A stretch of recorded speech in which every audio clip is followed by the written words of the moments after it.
Hello, ladies and gentlemen. Welcome to the new month of September. Today is Labor Day. We are going to be honoring all of our folks who goes to work every morning or every night or every afternoon to make this country work. We are going to honor you for your work, for your effort, no matter where you work, from the penthouses of New York and Chicago to the basements in Newark, New Jersey, Trenton, New Jersey, Philadelphia. We salute you for your work. We want to teach our children also to value labor no matter where it is you work, whatever you do. We appreciate you. You do not have to wear a suit and tie. You do not have to work in the penthouse to be recognized for your work. Without you at the bottom, the guys and girls at the top will fall. So today we are going to be paying homage, paying our respect to all of us that are called the laborers. We are in the fields, working, trying to make ends meet for our families. We are the role models for our children. If our children see us waking up every morning and going to work, no matter what it is that we do, it teaches our children something special, that we value labor.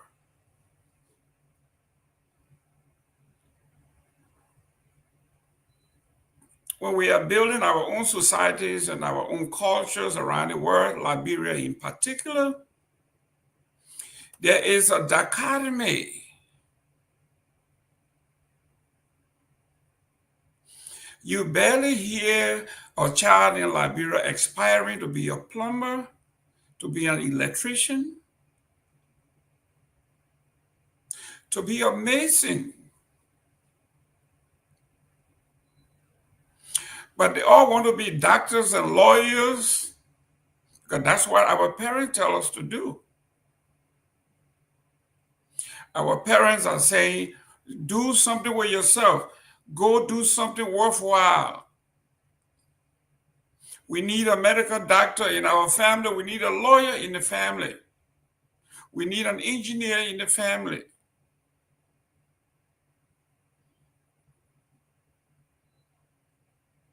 You will never hear a father or mother say, we need a plumber in the family.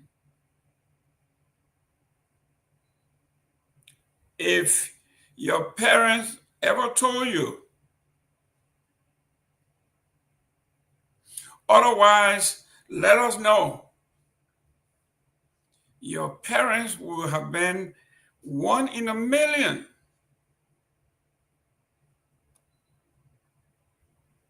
Because in our Liberian society, we look at those who are plumbers and street sweepers are failures.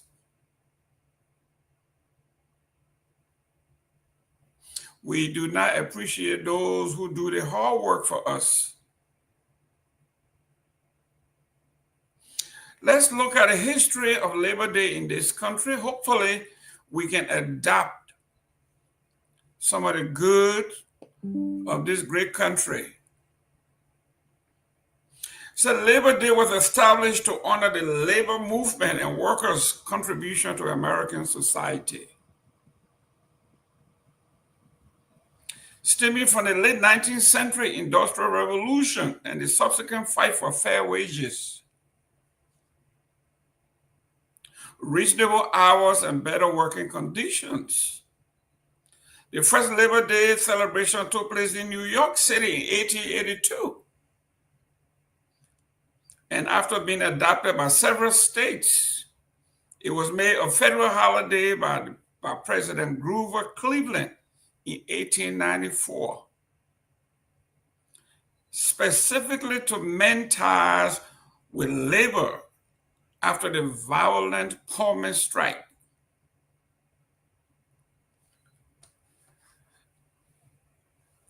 A government, a leader that listens to his or her people, the people that made the Industrial Revolution possible, decided that they were getting the short end of the stick. So they decided to appeal to the government that they too are human beings. They may not have been in the boardrooms, but the steel workers, the street pavers,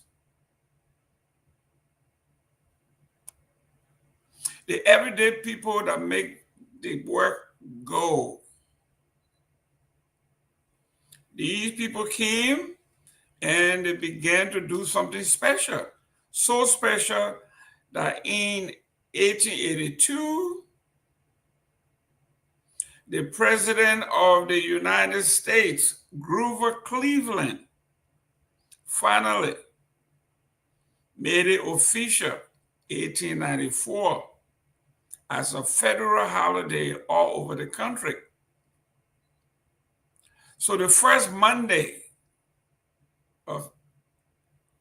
of September every year is set aside for us, the working folks, the working poor, the rich, the middle class, the upper class, the super wealthy class. Today is a day set aside for Labor Day, to honor laborers. We are laborers. So to give us a day with pay. If you are at a job where you have a full-time job, it is mandatory that you get paid for today's holiday. You stay home, spend time with your family. Hopefully you're having a great time. When you get back to work tomorrow, you're going to be paid. You're going to work 4 days this week, but you're going to get paid for 5 days. And if your job needs you to work on this day, they have to compensate you well. Some places you get time and a half. Some places you get your double pay. But it is your choice. If you want to go in and work. So this is something that we need to do in Liberia, even though we have more holidays. In a non-productive country like Liberia,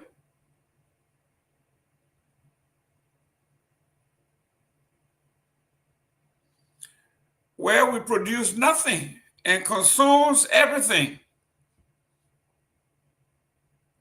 According to some papers, unemployment is 90%. So 9 out of 10 people walking around in Liberia, they are on holiday anyway. There's no jobs. The government has not been able to produce jobs to help the private sector. Nobody in the private sector is hiring because there's no private sector in Liberia. That as it may be, we say today is Labor Day, and you are fortunate to be in the United States. At least today you're going to have a reprieve.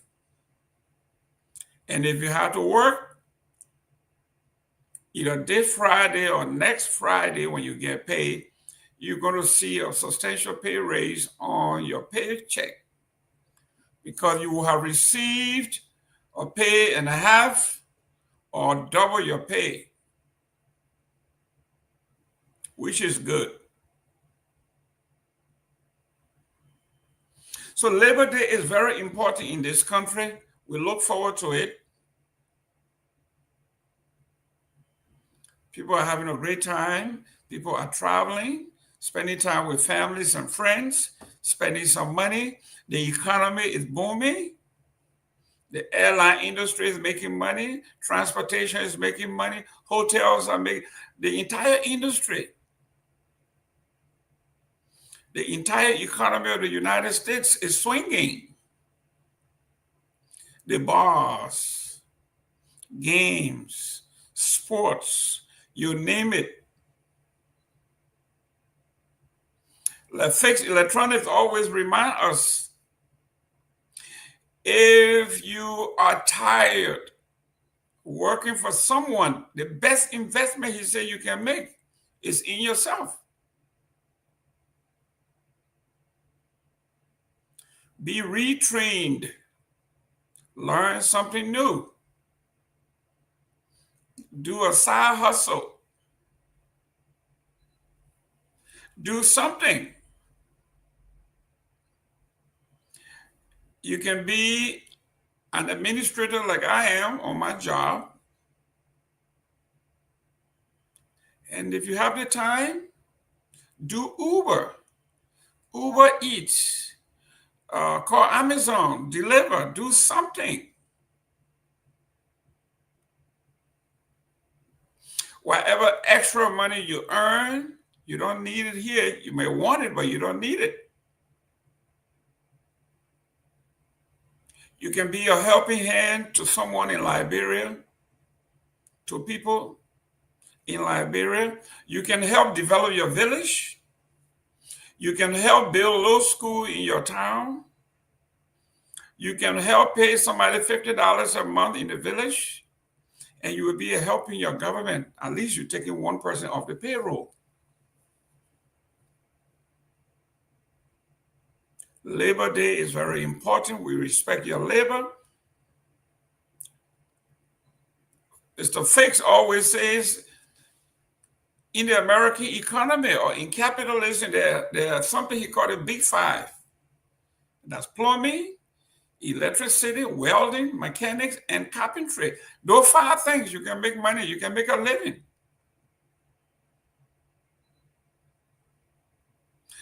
That is when we are talking about the middle class. Those 5 categories will build the middle class. The rich guy will always need an electrician to fix his house. Once in a while, he would need a plumber. Those beautiful homes, they need carpenters. Those Rolls Royces break down, they need mechanics. And if you are fortunate to work with those big companies and you are heavy-duty mechanic, you make even more money. So that's Labor Day. Now, if you are into sports, this weekend, saw some great football game. When we say football, we mean the American football. I don't know why they call it football, because they barely kick it. But we accept it. It's our football in this country.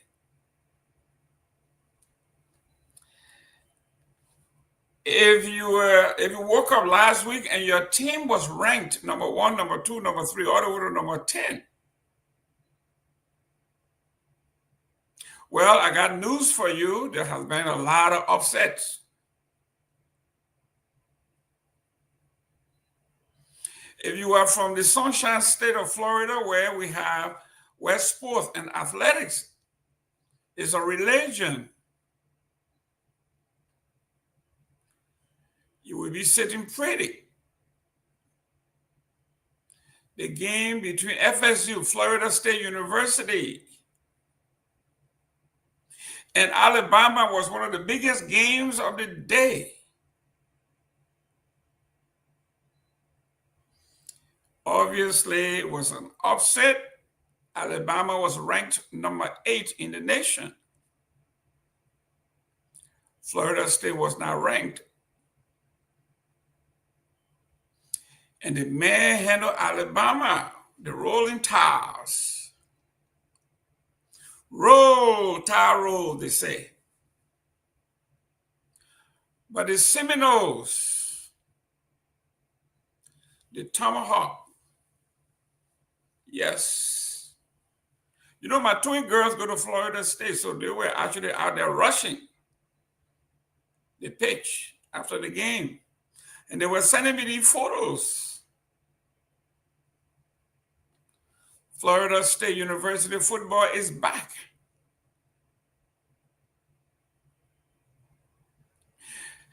And then down the street, the University of Miami and Notre Dame took to the pitch last night. And this rivalry got heated in the 80s when Notre Dame coined a phrase where the young folks for Notre Dame printed their t-shirts. And they consider themselves the Catholics versus the convicts in Miami, they say.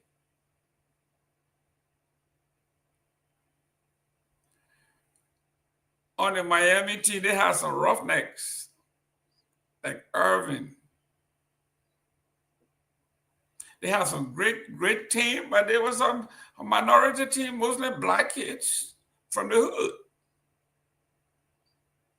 And the guy from the upper division school called himself upper class school, Notre Dame, coming down to Miami, and they called in the kids from Miami convicts. So that rivalry been going on for years, for decades. Last night was no different. The University of Miami was able to beat Notre Dame 24-27. The convicts beat the Catholic converts. So you are a Catholic. Last night was not a good day to be Catholic. I know my boy Victor Nagbe, a devout Catholic, is coming, and he's going to be on the hot seat. University of Miami defeated Notre Dame 24-27.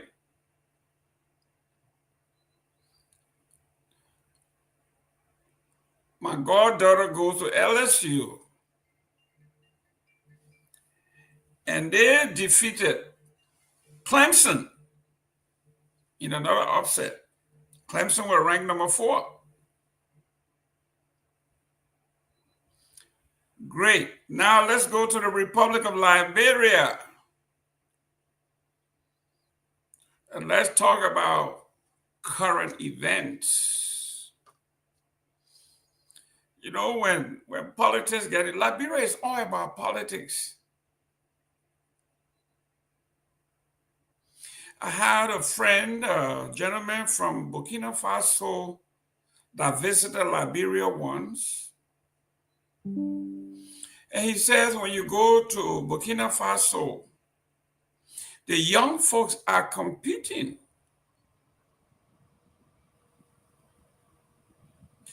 in daily skills, agriculture, planting, harvesting. He says, but in Liberia, the young folk gather in something called the intellectual forums. And all they do is talk about politics.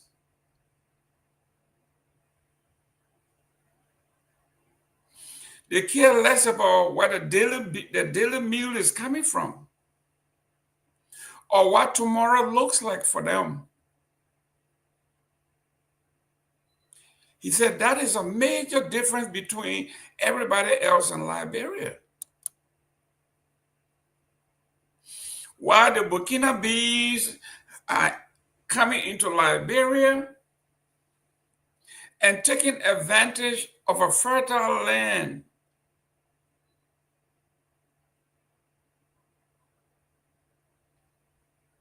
while the Fulanese are coming The Ghanaians are coming.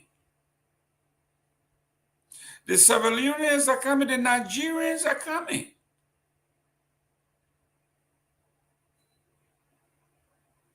Like in America, they say, if you don't want it, I will take it. If you don't know what to do with this land, we know what to do with it. So the Burkinabes are coming from everywhere. They are taking over the southeast. Now I'm hearing from the folks in Nimba that they have also begun to penetrate Nimba County. They are not just invading, we are inviting them because we are lazy.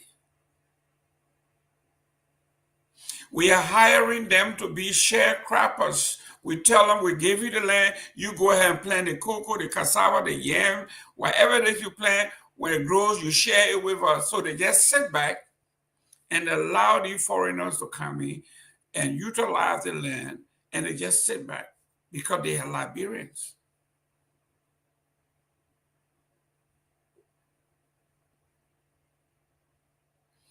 Then we say we need to send the Fulanese back. We need to send the Ghanaians back. We need the Nigerians to go back. We need these people to leave our soil. We are lazy. We don't want to do anything. We just talk politics. This brings me to this one. Over the weekend, we've been hearing this news about President Salif pledging $15,000 to the CDC for the reconstruction or construction of a new headquarters. Well, the ruling party, the Unity Party, began to inquire and began to protest. They cry foul. Why would the former president do this?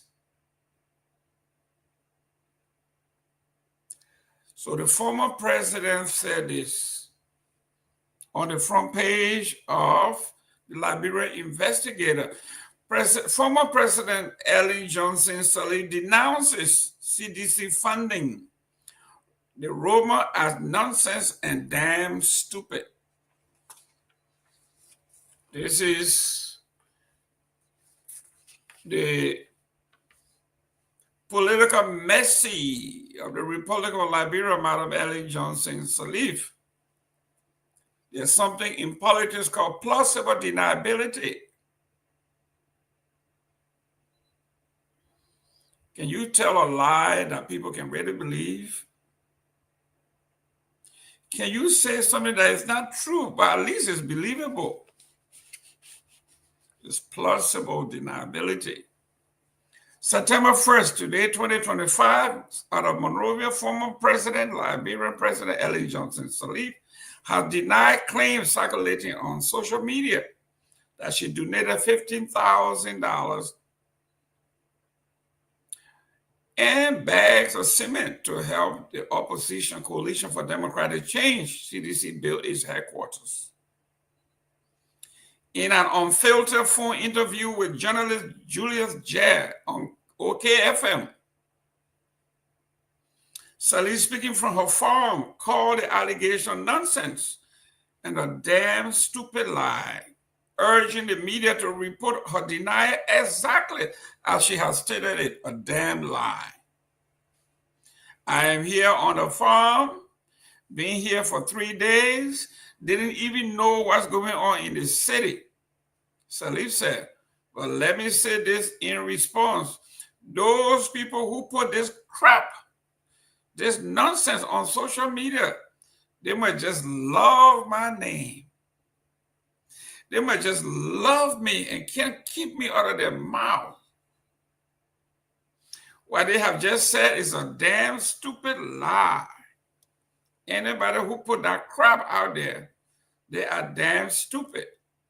Please repeat it, just like I said. Damn stupid, she says. Anybody who put that crap out there, they are damn stupid. Please repeat it, she said. Let everybody hear exactly where it is.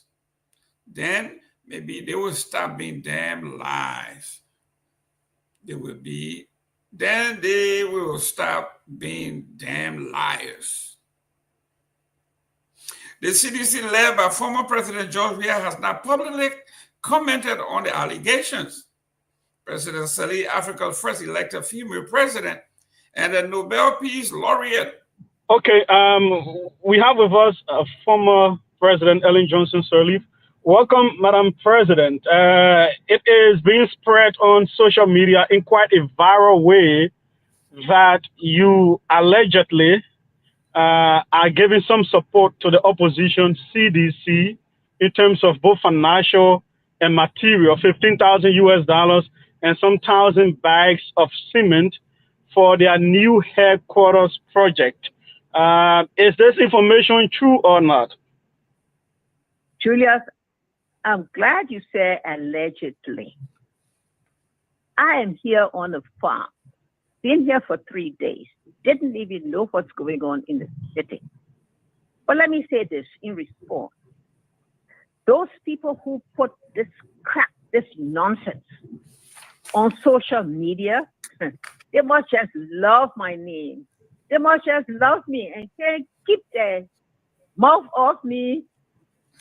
And what they have just said is damn stupid. Anybody who put that crap out there, I say they are damn stupid. Please repeat it for me and put it just like I say it. Put it there in the media, let everybody hear it exactly what it is. Then maybe they will stop these damn lies. Thank you, Julius, for calling me. Please, just tell it. Let everybody hear it well, okay?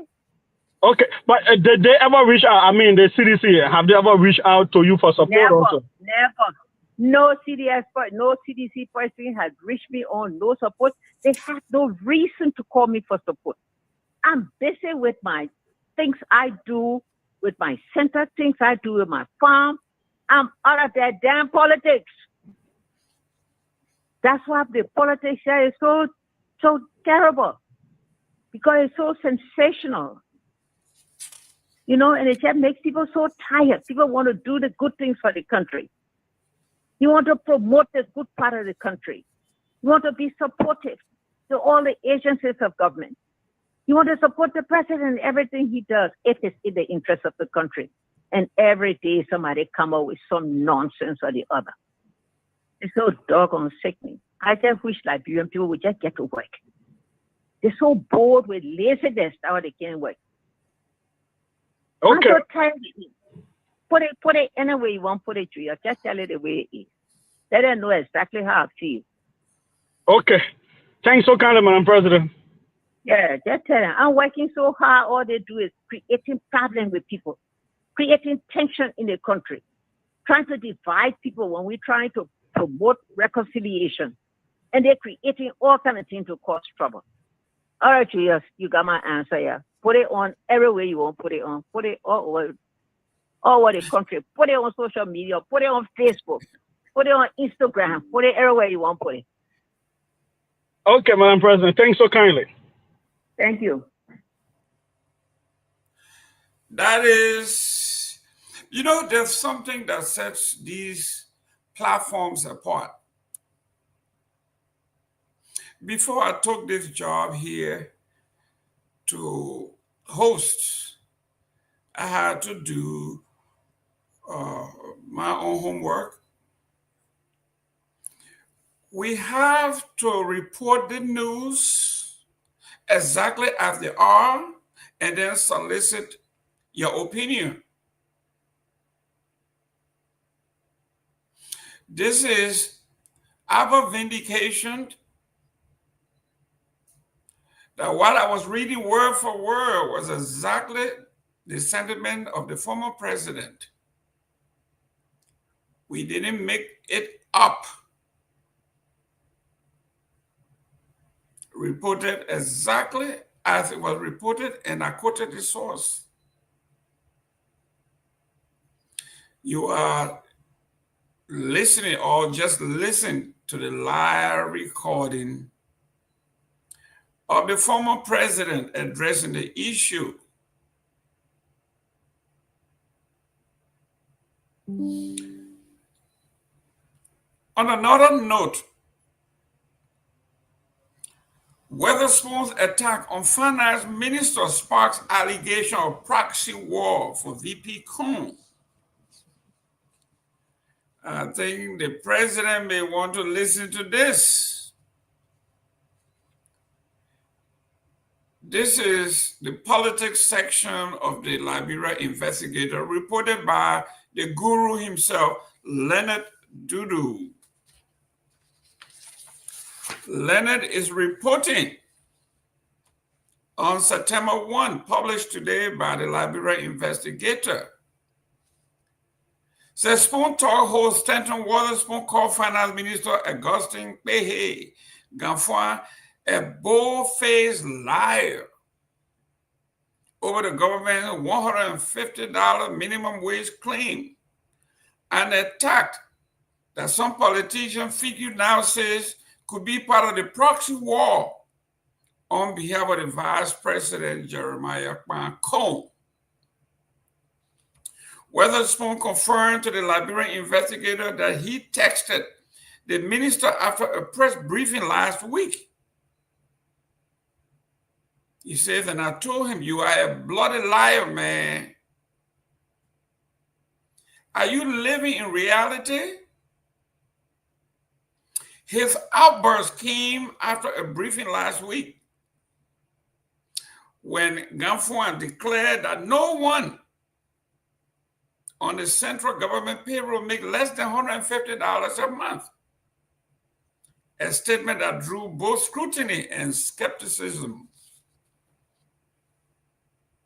Gray and Doe point to political motives.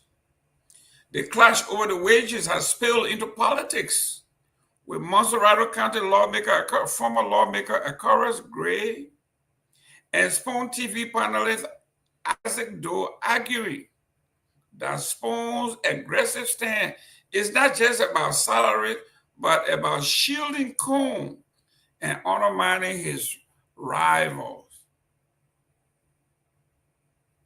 Let me welcome Mr. Myean. Your screen is a little fuzzy.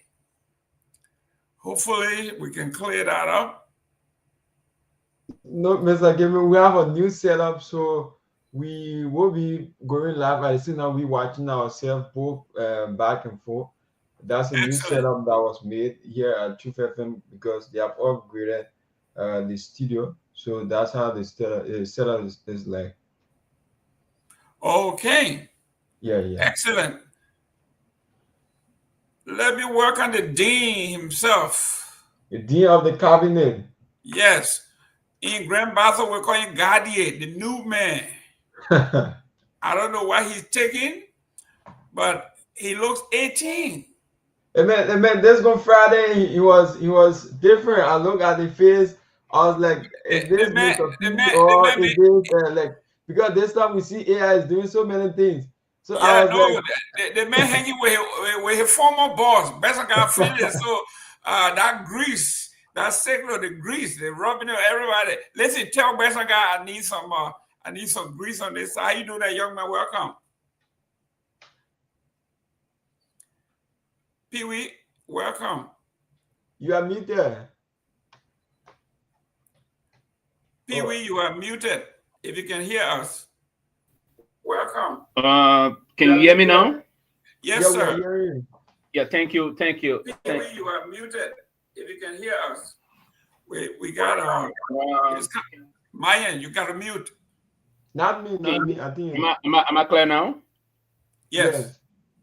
Oh, thank you so kindly. And thanks also for the compliment. One of my professors said to me, he said, "Even human being, I will reject compliments, then your soul is not functioning, right?" So he said, even the dead body, when someone passes, and then during the funeral, he said, philosophically, if they are all the tributes, the good tributes, trust me, he said that body in the casket can be rejoicing of the compliment. Even the dead body would appreciate that. So thanks for the compliments anyway.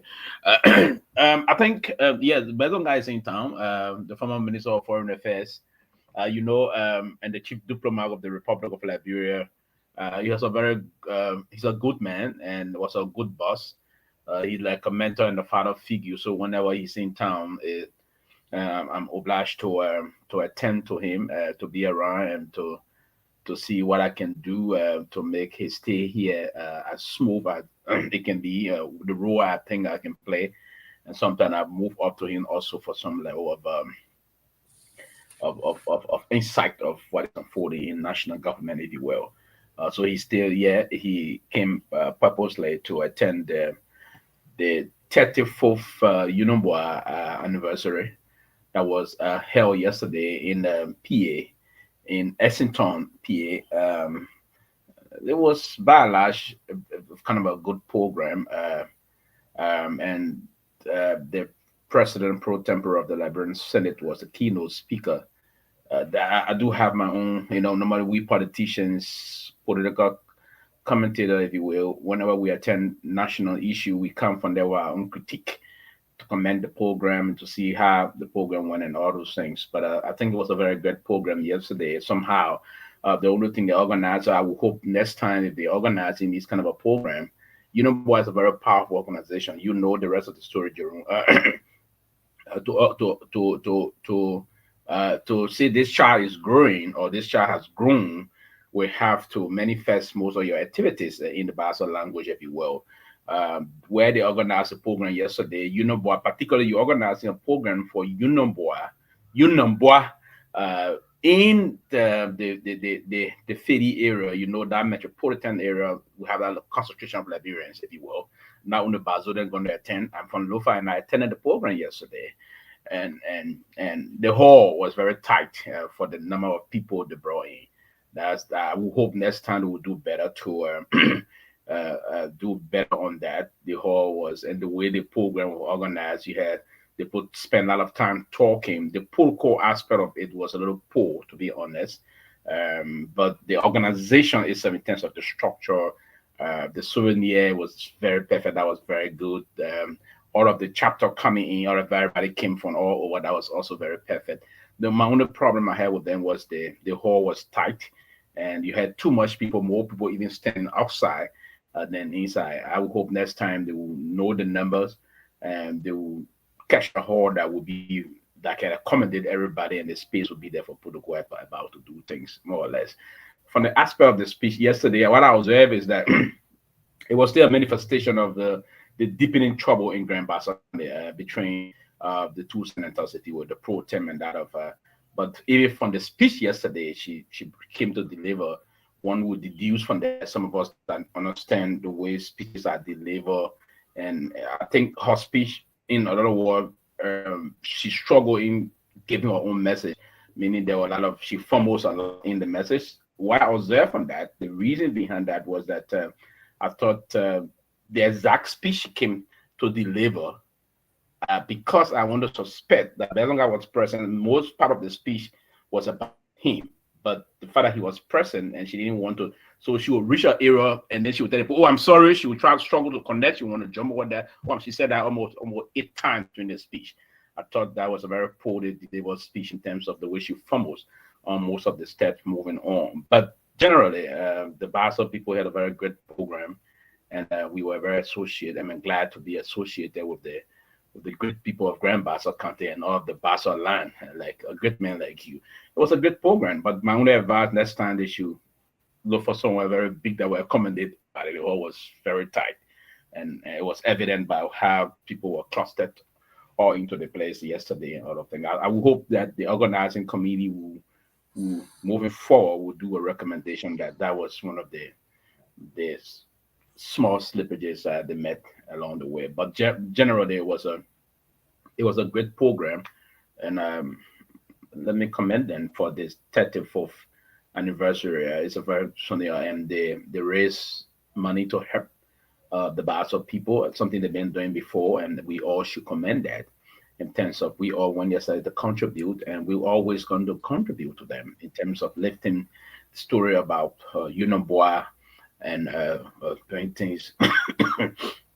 And the rest of that, we had a lot of other politicians. Madame Kehleboe Gongloe, Pierre, a very smart, educated Liberian woman. very, very prolific politician herself. She came to commemorate this very auspicious occasion with the vast of people, and as a national figure herself, she was present to do that. So yeah, a lot of former national oil company president knew also among some permanent officials or past officials and of government and the rest of that. But and the former running mate to who had called our own Arizona Cummings, the ANC running mate, Councillor Charlene Brownskin also came in, and and a lot of things unfolded yesterday. It was a very great evening. Met a lot of great people. Met one of my dear brother before, was a journalist with 2FM. He did pretty well here now in the New Jersey. He got up. He do have a insurance company. This is Massaquoi. Massaquoi was also in with Lacon yesterday. We're going to be having Peter Massaquoi. We're going to be having some other discussion moving forward. So yeah, Jerome, it was a very good program. But again, back to what you were saying, we will now take some time. You will try to something that where we will look at what the former president said and exactly what she said. And I agree with what you stated before. Then I was trying to follow and exactly what she like. Maybe you and her talk before y'all could do the thing. I want to. Well, Honorable Pewee, this is let's real quick. Let's close on the Unaboa thing. Unaboa, like you say in the Bassa vernacular, means that the child has grown or the child has matured. Mm-hmm. But based on what's going on back home and what you just told us, the maturity is not there yet. We have not grown to the level where we can have a peaceful diplomatic discourse without going out and denigrating other folks. That is not the growth that the Bassa people want. That the two leaders in our county and all the other leaders, they all are loggerhead. We are talking about going and tearing each other apart. So it is the antithesis to Unaboa, to the child has matured. That's what that word means. The child has grown, has matured. But from what you were telling me and from what we are reading in the paper, that is a far cry from maturity, especially from people who are our leaders, to be in the press, in the public, tearing each other apart, while doing very little to uplift the people in the county. So if I was either one of those folks, I wouldn't have attended the program because the name, the nomenclature that says growth and maturity means we have grown, we are mature. And then these things happen. But that as it may be, thank you very much for tuning in, guys. We have a great show. Go ahead. Yeah, quickly on that, and I agree with what you said because the child has grown up and mature. We needed to understand as leaders how we can channel problem whenever the situation. I mean, the back channel is important, and particularly we that from the background of diplomacy is very important. Nothing is done is settlement is done. We understand, but back channeling in diplomacy is very important. Even when things are very tense, there are way we do it. But for the current pro tem to accuse both pro tem, you know, remember they are both of them. The former pro tem calling him criminal, calling him criminal. We have even written. I mean, it's a code. If there's something that you believe. And yesterday I listened to the speech politically. You see, and that's part of the reason. Again, it's difficult for Liberian politicians. The politics will always play things. Charing came trying to cool his tongue and the rest of that. And I understand. You understand her own perspective, if you will. They are all from the Liberty Party. There'll be some partisan sentiments being expressed by herself and the rest of that. But to accuse someone and that you have direct call to just across, I mean, on the Cody from the same county, and you guys live just the road back from Buchanan City, outside Buchanan City. They live across the street, each other. That's Across correct. the street outside Buchanan City, right? You could do that once. This is what I'm hearing about this thing. But to call someone a BM, and then the nomenclature of BM is tantamount to be a criminal, right? To call someone open it on an open radio station that way, your colleague, for example, I mean, it's troubling. And I have known, I'm saying that I've known this man. If this man or anyone involved into those kind of a act, today he would have been a millionaire. He was foreign minister of Liberia. He didn't indulge into those things. He was pro-tem before. You think he wanted to do those things, he wouldn't have done them? No, he didn't do that. I can vouch for his reputation. I know how scared this man is. I know sometimes when you want to do things, I know there are times people say, oh, the foreign minister, you can appoint people, why you can deploy people? And I said, no, it doesn't work that way. And I'm one person I will say this to you, Jerome, today. People will come over, want to go on foreign mission, want to be assigned on some of the ambassadorial missions. He didn't budge. He didn't do those things because it didn't work that way. So I have worked with him. I know the man he is. For someone to call him BM, this man was BM, I would have known because I worked with him. And that's why most of those barrage of accusations are coming here about disinformation for passport thing. You think this great country didn't know all of the facts? Why do you think he's still coming here freely and doing things? We met the former representative chair on foreign affairs in Congress at the time, Edo Raw. We met with him in 2018. I was part of that delegation. It was the Minister of Foreign Affairs, myself, the Assistant Minister Maswell Via for American Affairs, and this very great lobbyist, Riva took us to that meeting in Washington, D.C. in Congress. When we met, as soon as we opened Representative Congressman Raw office, he looked up at some guy, he said, hey, what a great man. He praised him, praised his height and all of things. He said, I've been reading House of Farm. You've been doing well in the farming business and all of things. He spoke well of him. He said, I like how you play your politics, well respected, no problem whatsoever. In my present, Congressman Raw, he's now retired. But I'm saying this to say to you that this man is not only someone that we want to, he played his role, he got his family need to protect. To come on national radio and refer to as a BM, and then on the program yesterday, you guys pretending that nothing is happening, is troubling. It's not a good sign for Basel politics. And if I were advising the pro-tem, I would say this to her. The best thing to do is that there will always be a problem politically. Try to interact with your colleague. And I said to him yesterday as a chief, there's a way you do things to make sure Basel move on is possible. And that's why he said he's going to do everything. You're going to do consultation. And they want to make sure Basel County should be on. But you have elections ahead of you. Either you want to go as vice president or senator 2029. Madam Pro Tem, it is important to have your job as an elected official than to not have one. Because if you were to push into confusion, 2029, Bwaka going to be focused on his own re-election, not no other person. So you have to play a little bit and focus on either if you want to be senator again and go and win your seat, or if you want to be a running and go and do that. The whole thing, Jerome, quickly, if it comes down to who want to be, I want to be perceived that Benson guy is doing things he want to give running mate to somebody. And she want to be out of president or running mate too. So that's where the problem is coming from. I don't think, and I can read Benson guy's mind, and I know most of his activities. He has not decided on none of that yet. His focus is on the backs of people.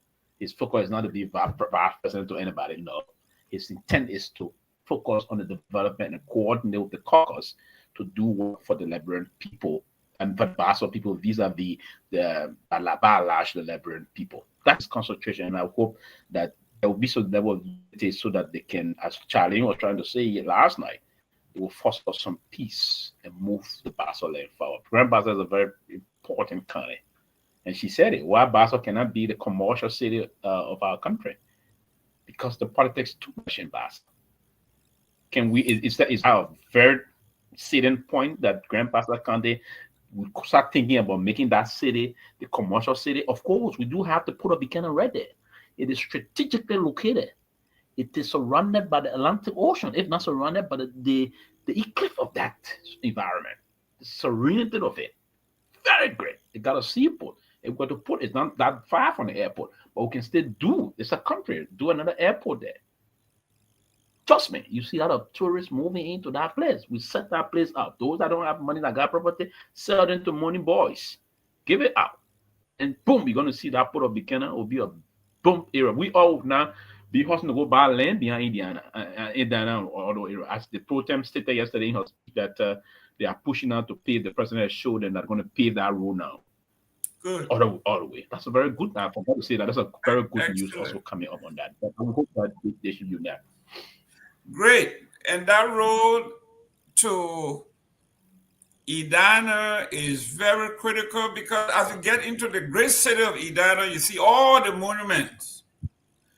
And one spot that you need to visit is the grave of the 12th president of the Republic of Liberia, if I'm not mistaken, J.J. Cheeseman. President Cheeseman's grave and his mansion can be seen when you get into the great city of Edina. You can also, I stand to be corrected, you can see the grave of Bob Gray. All of these great men and women are buried over there. The former president Elijah Johnson also. So we got some great history. Let me welcome Mr. Simpson Masare. How you doing, young man?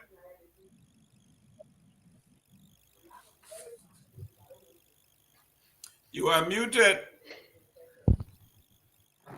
Hello. Yes, now we can hear you. All right. So I'm doing great, and it's good to be back here after a long week. It's good to be back. I was sitting listening to Mr. Pewee giving his own analysis about Senate Pro Tem and his former boss, Honorable Boson Meton Fine. I listened to her speech, and I also listened to his radio station last night. I think, but I don't want to drop the gun to make an input on it, but it's good to be back because I think that's a political fight. Okay. Mr. Sampson, welcome your peers and your listener on Care Radio 95.9 FM. Can you welcome your audience? So it's let me say welcome to all of our audience that are listening to us on 95.9. This is Care Radio, and it's good to be back with the closing argument show this evening. Excellent. Now let me go to Truth FM 96.1. Myean, welcome your audience. Okay, so for those of you who've been following the closing argument over the past years, this is the closing argument. We sincerely apologize for us having some technical issue last week. But howbeit, we are fresh and ready for this week going up. We had some upgrade whole of last week, so we've been off the entire broadcast at Truth FM. But this is your regular show on Truth FM 96.1, the heart and soul of Liberia. That's how we call it from our end here. Thank you. Thank you very much. And if you are listening from our great city of Seleke Kromah, Nima County, we say welcome. Seleke Kromah, the folks of Seleke Kromah. I love that city of Seleke Kromah. When I was a little boy, my mentor, Micah Wright, took me to Seleke Kromah, where the Wright family comes from. And I had a great time. Pewee, when I was growing up, I visited Kehleboe, one of the most beautiful cities in the Republic of Liberia. And if you have not visited Kehleboe, you think Buchanan is beautiful. Obviously, we are, because Bassa is such that Buchanan is such that we are about 88 miles away from the city, so you can work in Buchanan and live in Monrovia, or you could live in Monrovia and work in Buchanan. You can go back and forth an hour and a half, hour, 45 minutes. So that's the advantage of Buchanan. We had a port. We have one of the, I think, the best roads in the country, actually, from Monrovia straight to Buchanan. So there are great things that are happening. But there are some great families that I met in Maryland County, in Harper City, and I would like to send them a shout out. It might have been a long time ago, but the Seaton family, when I went to the Kehleboe, had a great time. I thought I thought Bassa women were beautiful until I visited some city outside of Harper. They call Philadelphia, a little suburb of Harper. They call it. You have to look on top of your shoulder before the Haitians come in. I'm looking. There's a suburb outside of Harper called Philadelphia, and there were a family called the Wesleys. If you are from Cape Palmas, I don't know where these people are after the war, but the Wesley sisters, beautiful family out there, treated us very well when we went. Great folks. My first time seeing a tradition where the people were drinking kinju. It was over 100 degrees outside. They're drinking kinju and eating hot pepper and cola nut. Yeah. Never seen that before. I stood and I was in awe. And they say, oh, what are you looking at? I said, I've never seen this before. They say, oh, this is our culture. This is something. So these are the things, you see, beyond the classroom, travel is an education by itself. When you travel and see how other people live their lives, how other culture interact, we have to travel. This is why road connectivity is very important, because if you are in Bassa and you have never visited Nimba, or you are in Nimba, you have never visited Grand G there. If you are in Riverside, you never visited Sino, then you are not in Liberia. You are only in your little fiefdom. So yes, we need to connect our roads. We need to connect our capitals. We need to, road connectivity is very important. So let me turn it over to you before we go into the hardcore politics. Honorable Pewee, you have traveled extensively because you are in the foreign service. Talk to us about education beyond the classroom, but just travel.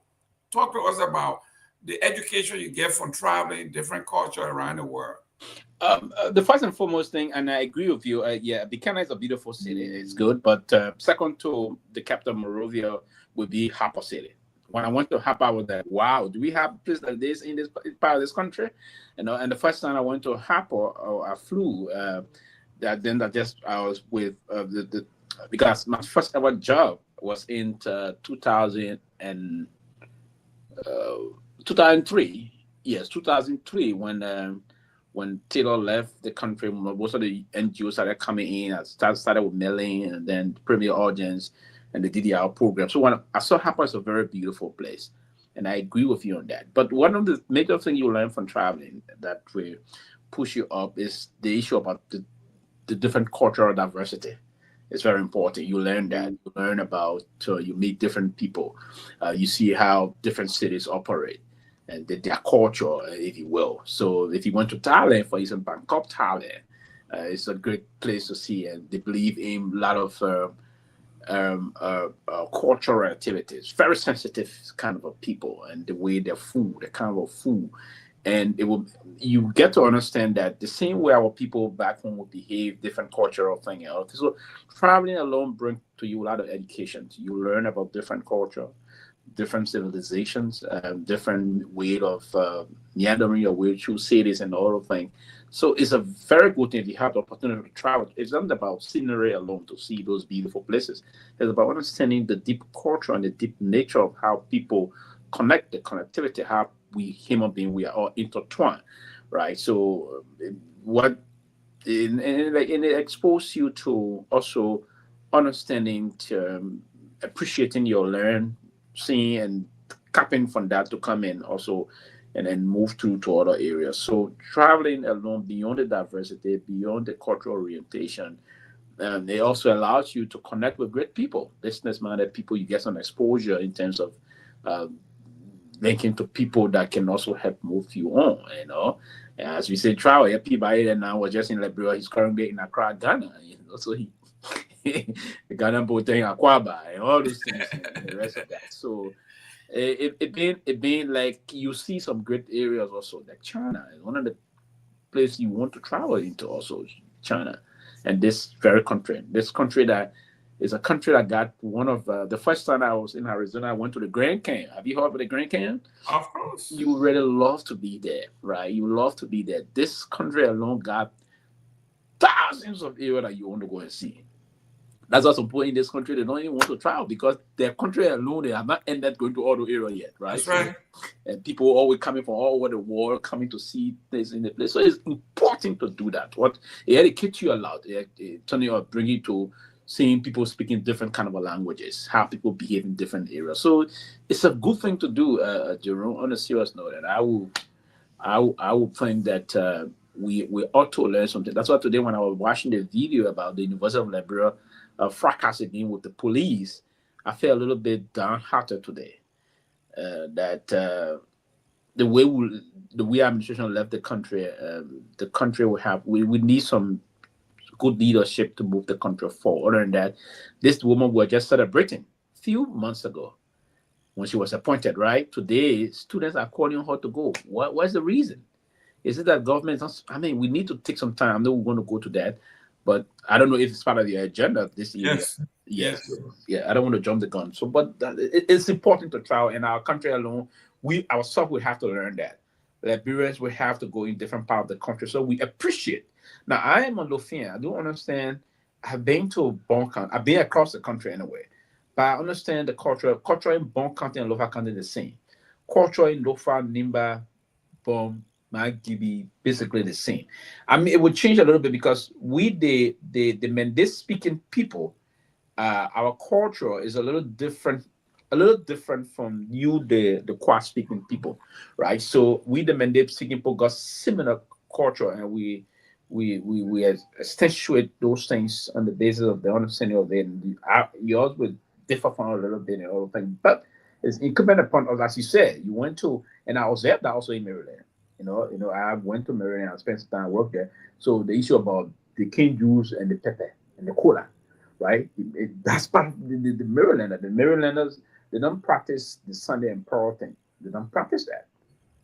And it was because of traveling that I got to understand those things across the line, right? There are certain part of the Southeast that they don't practice those things, and all of it. They got different way they assimilate also. But again, there's a need that we really learn. If you are a Basel man, Jerome, I've never been to Lofa. All of his 65 years he lived. Yes. Right, so it's important. But I've been to Lofa. Oh, okay, good. I've been to Lofa. I've been to Bapulu. I've been to Nimba. Been to Bong.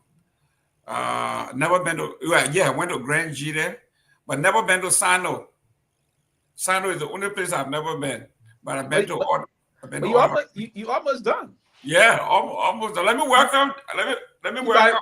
Peabody, stop to Orange Grove. Yeah. Oh, yeah. You don't go past the cotton tree. I read that. Welcome, Dr. Sylvester. Good to see you again, man. Good to see everybody. You know, I'm heading home now, getting ready to leave. But let me say that I've been to Sano, right? I went to Sano weekend. My internet not too good. I've been to Sano. I stayed a whole weekend. I've been to Cape Mount. I've been to Banga. I've been to Nima. I've been to a lot of places. Only Lofa and Grand Jide I really haven't been to. And I'm working on going there to do some work in those places. As soon as I get the green light, I will go in there. But it's good to see everybody. I've been following the conversation, you know. President Selie's statement today. I just want to add that. I think the President Selie just got mixed in rumors, but CDC never came up to make that statement. I believe there was nobody or the CDC leadership did not make that statement that President Selie had given them money. It was just a big rumor. You know how our brothers and sisters take to the internet these days and just move around with title toddlers and stuff like that. So I don't think CDC ever came up and said that. It was not an official statement from CDC. It was just somebody writing something on social media. And I like how the former president responded to that. Also, Sylvester just made a statement. I want to touch on it why I have free. The internet is already small. I want to touch on that with the given. What happened to the University of Liberia today is very much disappointing, you know, because I read that they are concerned about the president making $15,000 a month. That is peanuts, to be honest. for a university president. That is peanuts. And I think, while I support students expressing their displeasure on things, the issue of violence, of breaking doors, and things like that is totally unacceptable. Our education system is far away. And as they try to move forward, I don't support these kind of violent behavior of students. There are a lot of people that need to graduate. Mr. Gayman, our students in Liberia, some of the students are overgrown from the university. A lot of them are overgrown. And it's due to the university closing, it is due to other things. So while you guys have the opportunity to go to school and do something, I think it's important to do it. But all these demonstration and things really doesn't make sense. But I just want to chip in, Mr. Gayman. Good to see you. I'm still here until my internet goes. Good. Listen. As a fool in Accra. How's the food? How's the food in Accra? It's very good. I swallowed some major Dopoh today, major ones, and it was very good. So on my way back tomorrow, I'm going to try another.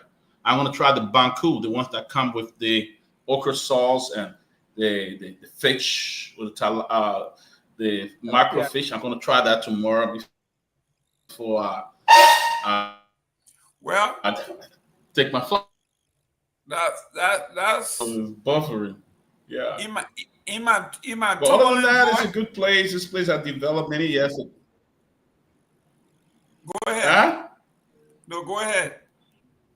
I said, other than that, I spent many years here as a refugee. So coming back, it has changed completely.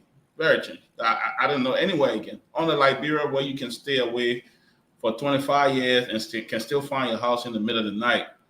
Here, all the places I lived, I had no clue how to look like. I went there and I didn't even know the place and stuff like that. So, to show how development is really moving rapidly in this place. Hopefully we'll get there, but I think they are way ahead of us. Ghana's way ahead of us. Great. We want to talk about Myean. Can you replay the tip from the president, please? If you can play it, let's go to that. Then we'll go to the University of Liberia, which is my nephew at university. He been there forever. I don't know when he's going to graduate. And he's in Monrovia. I'm paying the rent, paying the bills, and I told you I graduated by now. And try to see if we can, because he's in agriculture. I want him to go on the farm and start doing some stuff. But he's in Monrovia. He's not graduating, and I don't think he regrets it either because his bills is being paid. He's getting his stipend. So I'm the one feeling it, So I mean, it's just one of those things. But the president, the former president.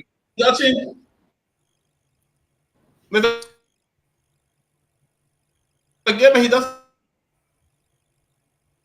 have a choice. I mean,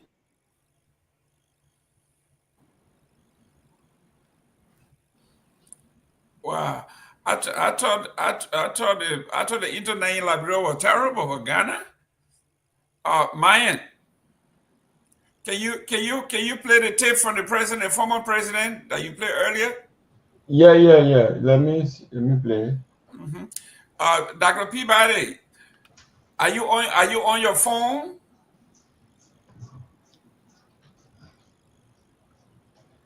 Oh, I have to revert to my phone. The internet is just a little bad here. Okay, well, Can you hear me? Can you hear me? Yeah, we can hear you. Hopefully, you can stay on until we can. We as long as you can, actually, as long as you can. Okay, so let me go to Dr. Pewee here. Dr. Peabody. It said the president denounces CDC funding rumors as nonsense and damn stupid. I like the way, when you reach certain part of your age now, you don't care what people say, but you can just say whatever you want to say. The president that damn stupid.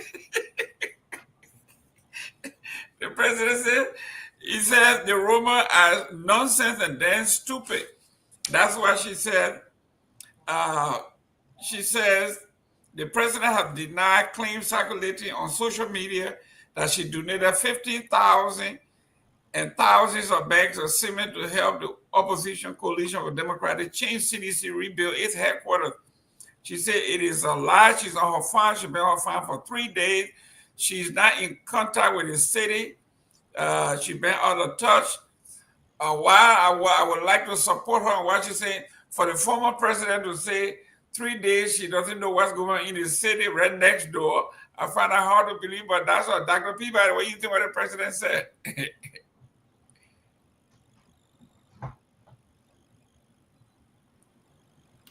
She had all right to respond to the rumors.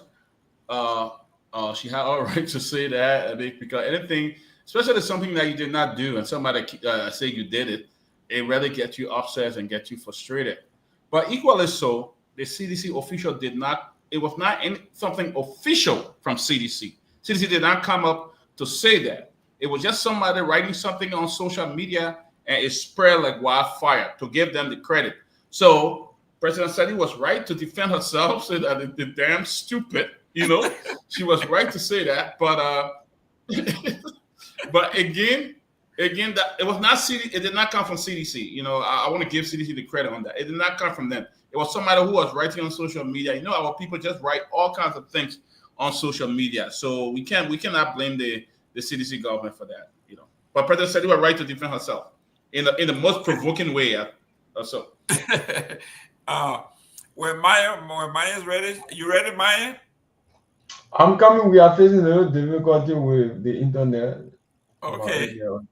Okay, we know it requires a lot of effort, but Pewee, I think when you were in flight, you or when you were on your way to the studio or signing on, you listened to the video from the president, the former president. It was comical, but I mean, she had to do what she had to do, and she said, "I don't want you to alter what I'm saying. Say it exactly what I say. They are damn lie and they're stupid." I said, you know what? When you reach certain part of your life, you are, you have achieved everything. You don't care for what people say. That you just say what you think. You are muted. You are muted. Absolutely. And she had reached the zenith of her life. She's pushing to her 90s. I think a couple of years, 3-4 years from now, she's going to be hitting 90, if you will. This October is making her 87 years old.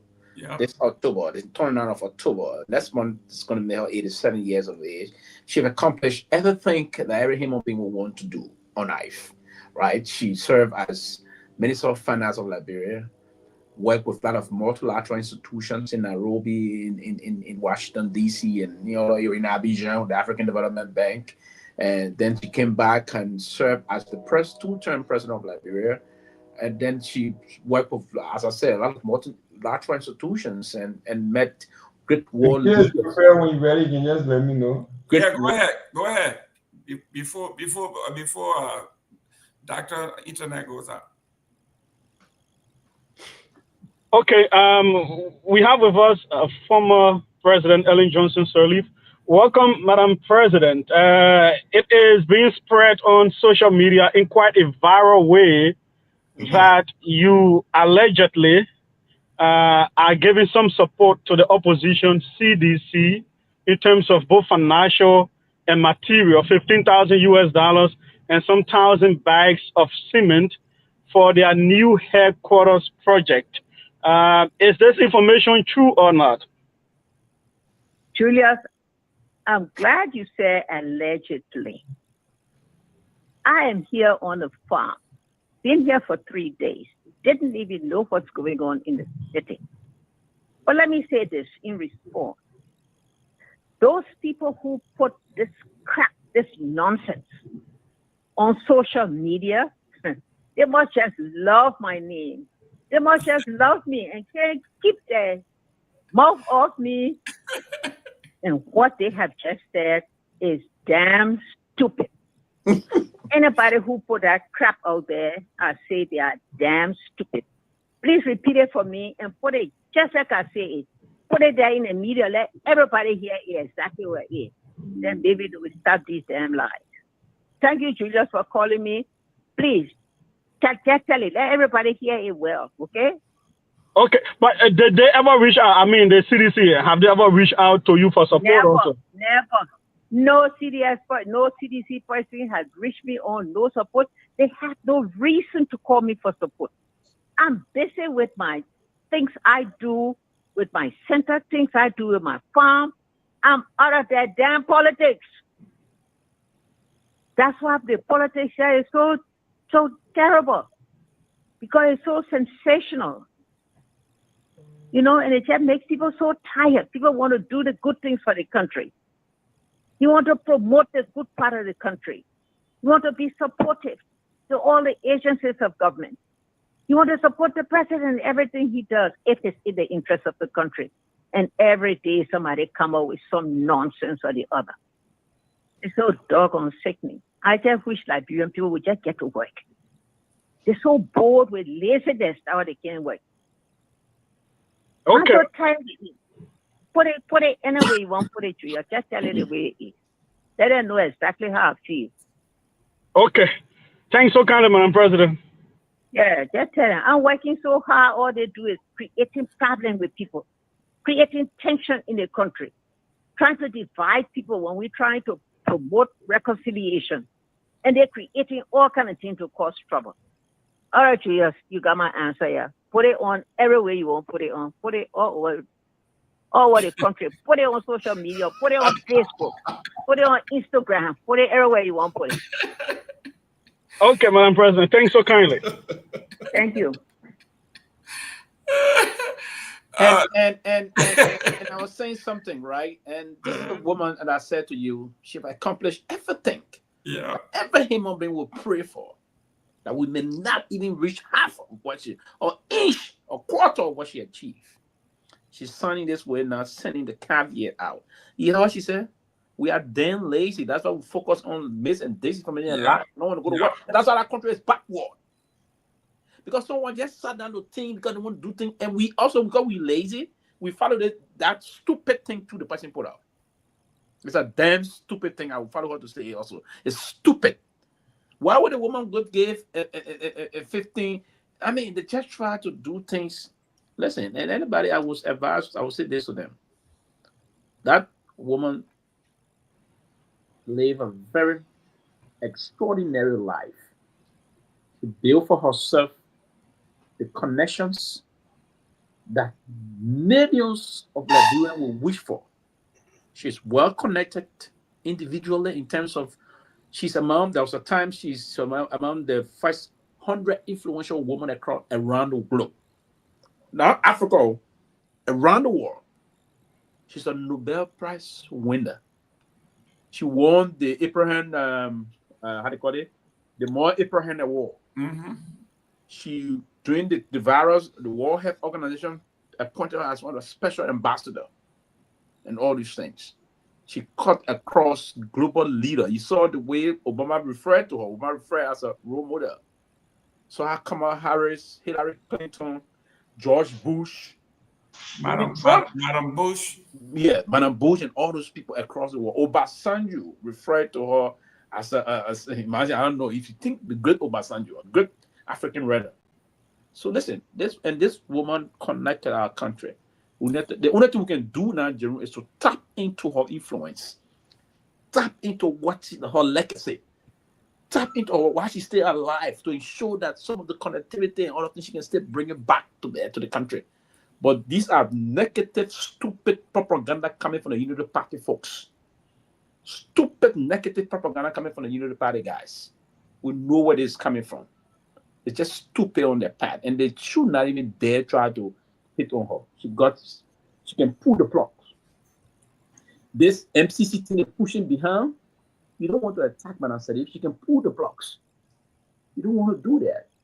These are illustrious women that have contributed significantly towards Liberia Forward March. And I respect her a lot. She got a lot of respect in terms of great recognition in terms of international things. Her rapprochement she brings to bear is huge. It's nothing for anyone to march up. So if you got anything to do, you want to run your propaganda As she said, she focused on her farm, doing her international thing. She focused on that. I mean, we need to stop this. And that point, I will hope you have to begin to play a one more year. We need to go to work. That's why the country, the country not working yet. That place that might take away. That's it. That's why the country not going nowhere. Nobody want to go to work. That's why we lazy. We follow the lazy, mis and disinformation. If we stop following this lazy disinformation, probably will not start thinking outside the box to move the country forward. The people that are failing to govern the country now. Inflation is high. Prices skyrocketing. The rates high. They don't want to focus on that. They want to bring destruction. And part of the destruction is to accuse the former president that even did a lot more for the country. To say the former president gave 15,000 with 100 bag or 1,000 bag of cement. Total nonsense that we don't have to even encourage. Yep, Dr. Peabody. The Oma what I'm playing today. Yeah, Mr. Gayman, you know exactly what Sylvester said. You know, Sylvester kind of summed up the right way. You know, somebody who is more than stupid want to run competition. You know, there's nothing wrong with CDC being evicted. CDC have moved on. The situation is over. They have embarked on building a new headquarters. It's fine. Unity Party was there too. They got evicted from that place. So there's nothing wrong with somebody being evicted. But the fact that you want to run a company.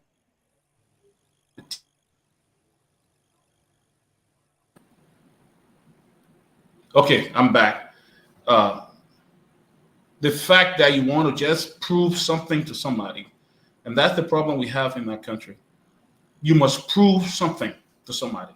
You can move on. Don't worry about what people say and keep it going. But for Liberia, they must prove something. Oh, we did this. That's why you have all this confusion. If Unity Party come up and complete a project, oh, we want to prove something that it started with this government, or it started with this other government, it started with other government. That's the problem we have in our country.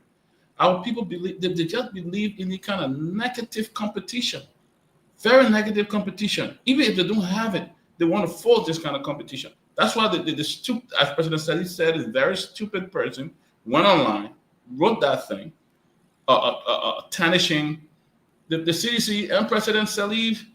Reputation of President Salih, she said that nobody from CDC ever reached out to her to ask for help or anything like that. All right. Somebody just wanted to prove something to the Unity Party and jump on and wrote something online and say, oh, President Salih gave us $15,000 for our new headquarters. Why would you lie on the president like that? Why would you do something like that? We are very unserious. She was right. Our people are very, very lazy. Don't forgive me, I was in Liberia. My friends will always tell me, bring us some souvenir from Liberia. So me, I walk around. I can't even find a very good souvenir from Liberia. Simple things that people can put together, a little art, something, an artwork and get it. You got to go all over the country just to find nice art that represents Liberia. Whereby in other countries like Ghana, you just walk to the art center, you see hundreds of thousands of different kind of arts and stuff like that. Let our people get serious with doing things and stop writing these nonsense on Facebook that make them feel that they're in competition with somebody or they're educated than somebody. We always want to prove to somebody that we got the best, that we educated than them, we are more than this and more than that. You know, sometimes let people see your output. Let people see who you are. Then they will know the kind of person you are. But all day, it's like you're in a competition. That's all the people fight for in Liberia, that they are in a competition. Stupid competition. Not even something that is promotional, not something that is helping, but this kind of stupid competition. You want run neck to neck with this other person and do things. I think President Salih was right. They are very lazy. For them to find something to do, they'd rather sit there on social media. That the politics will feed them, that the politics will give them jobs, that politics will give them education to lie on people. She was right. I think I support President Salih's statement. Great. Ladies and gentlemen, tomorrow, Tuesday, September the 2nd, we are going to be hosting Mr. Ahmed Sharif. He is the organizing chairperson of the PAP. That's the charge. The South Joseph folks will be here tomorrow. It's going to be a great one. Dr. Peabody, hopefully you have the time to tune in so we can actually grill the PAP and see what they are all about. PAP tomorrow. Guys, tune in. Yeah, but I can tell you. But you know what, Mr. Gayman? I can tell you that I just saw a little gist of PAP in Liberia. I mean, they did not play. I just saw a gist. And boy, it looked like we're going to have a rough ride during the 2029 election. We got CMC and you got the PAP coming up now. Game. I mean, we'll see what happens. But I tell you, the PAP, they're not playing. I saw one or two stuff from them. And I'm like, oh my goodness, it's not easy. It's not a joke. You know, so interesting. It'll be interesting to see. Very interesting to see. Okay. Before I go to Honorable Pewee, I'm trying to do something special for next week. We want to talk about the Divine Nine. If you are Liberian and you don't know what a Divine Nine is, I think Dr. Howard Jones and the rest of the educators, the Divine Nine, those are the Black sororities and fraternities of the United States, great organizations. I know a lot of AKAs. I've sit on several boards and they are dominated by AKAs. And my girls, they are all precious pearls. So they were ready, and the next step is going to be an AKA. The chairman of my board of directors, she's an AKA. The chair of my math department, she's an AKA. The chair of our reading department is an AKA. But I also have some deltas here. So the Divine Nine is a group or conglomerate of Black sororities and fraternities that I'm trying to bring on next week, even if it's one or two a day. Genius trick with bread. So we can educate ourselves onto the Divine Nine. The closing argument is not just about gossip and politics. It's about education, enlightenment. The Alpha Psi, Alpha Phi, Alpha fraternities, the oldest, incorporated in 1906.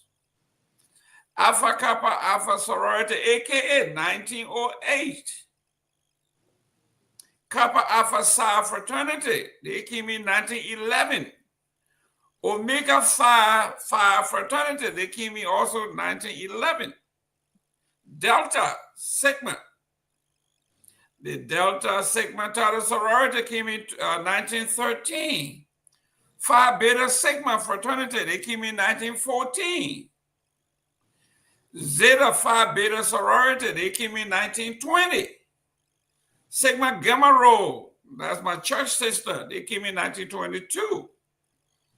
And then we got Iota Phi Theta fraternity, is the youngest of the group, they came in 1963. And most of these fraternities and sororities were formed at Harvard University in Washington, D.C. Out of the 9, I think they had 5 of these fraternities and sororities that came out of Howard. And we are going to talk about the Divine Nine. These are organizations that groom men and women for leadership. In any endeavor, wherever you see the AKAs, they are at the top of the food chain. They will eat your lunch. I'm not siding with them here because I don't want to be biased. I don't want to let the cat out of the bag. But the Divine Nine, I'm working with them to come out here and teach us about what is it that we need to do to be citizens of the world. Alpha Psi, Alpha Phi, Alpha Fraternity, the Alpha Men. They will be here to tell us about the men of tomorrow. That is their junior league, their junior team. They make great men. The Divine Nine. So get ready. Dr. Howard Jones, you need to come out here and talk to us. You're going to have a couple of AKAs on here. They're going to be in the pink and green, and they don't play. I know you guys don't play. So we're going to be tomorrow. We're going to have the PAP folks here. Some folks are saying PAP is a front set up by the Unity Party to blunt the CMC. We'll see. So is PAP the junior team for the Unity Party? That's what some people say. We'll see. So let's go to Honorable Pewee. Tomorrow we are going to be having the PAP. They're going to be here tomorrow. Some people are saying, I'm getting texts from folks that are saying PAP is just an extension of the Unity Party to blunt CMC. So basically, PAP is the junior team for the Unity Party. Before the men come on tomorrow, let you hear more a little bit. What do you think about the PAP? You are muted. For me, I'm a kind of I'm a constitutionalist, and I believe in the Constitution. I'm one of those that believe the Constitution mandate us or asks us to move about and exercise our political will. And so the will to come and establish political party, we have to, every individual in the country, we have to go. Like the CMC came out, the broad CMC. Listen, I wouldn't have a problem with the proliferation of political institutions. I don't have a problem with that because it will thin the laws of our country. So that wait and see what they have for us in stock. I'm hearing that there's a political party. I briefly spoke to Sir Joseph the last time, and what he indicated to me was that he's not going to be the political leader of the, how you call it again? PAP. The PAP. The PAP is going to be where folks going to come and they will align to see, want to see the alignment first and foremost and see how they're going to do. Then they will decide the party do games team. They will not decide how the way forward, how they're moving on and the rest of that. So listen, eventually we're going to have a lot of other political parties. Certain, when elections are nearing, what we see in our country is that we see the establishment of new political parties. And it is intended sometimes to be part of the decision-making process in the country, so that they will situate themselves in the way that they can be given some opportunity to be inculcated within the political space, if you will. Now, and some of these political parties will lost immediately after election or before elections. They may even dissipate. They will merge with other bigger political institutions. And the reason why they do that, those that are forming the party are doing it for some political reasons. So with the formation of this new political party, I'm seeing that we hear a lot of great things that they want to bring some improvement. It won't be. I mean, and the problem about it now in the country that I'm observing, Jerome, is this a serious thing. I'm looking at working on something on this very soon. Imagine if all the recent established political parties start building bridges, building schools, the government will not have the job to do now.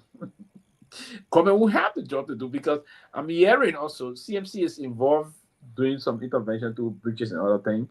The new political party said they're going to do massive development.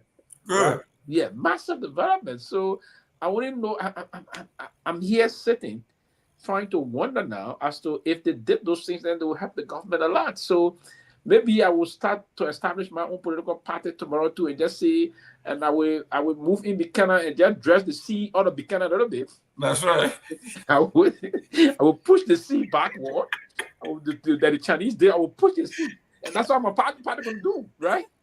I'm going to push I will tell the people of Grand Bassa County, give me Buchanan. I will push the Atlantic Ocean distant from Buchanan and the rest of it. But the establishment of, I would think, now it is their right to do. That's why I say I'm a constitutionalist. I'm not against that. But if you have to engage my personal thinking, I would think it is important that we narrow down at least the political parties in Liberia to at least 3 or 4 major political parties. If we cannot have 2, I know we'll never have 2, only 2, but if we can consider the facts and we're tightening the laws a little bit to establish political party be a little difficult. It will be, but to establish political party as per the laws of our constitution, so we can do some amendment, you just have to have the 500 signature. You need to have a party headquarters. You need to have this, and you have that. Boom, bingo, you're good to go. So it's not a difficult thing to do, right? But with the situation currently unfolding in the country, and seeing people establishing, and particularly most of those that are establishing political parties are people that got some connections and will come and establish a political party. What do we see going to happen tomorrow? We'll wait and see. But it's the right to establish these things. But the party, what I'm hearing, the same with the CMC. Most of the lawmakers, some of them are joining the CMC now. They're joining this, they're joining that. Other people are going to join the new party and the rest of that. But we do still have our 2 major traditional parties for that that been doing well in the past from 2005. Unity Party went 12 years. CDC came and went 6 years. So Unity Party back again for the next 6 years. We don't know what's going to happen. I'm convinced that we needed to ensure that the appropriate forces align, and we don't have to have one person. Listen, and I'm not saying they ought to no line. No one political party can win election straightforward in Liberia. We have not seen that. The only person that did that was Charles Gange Taylor.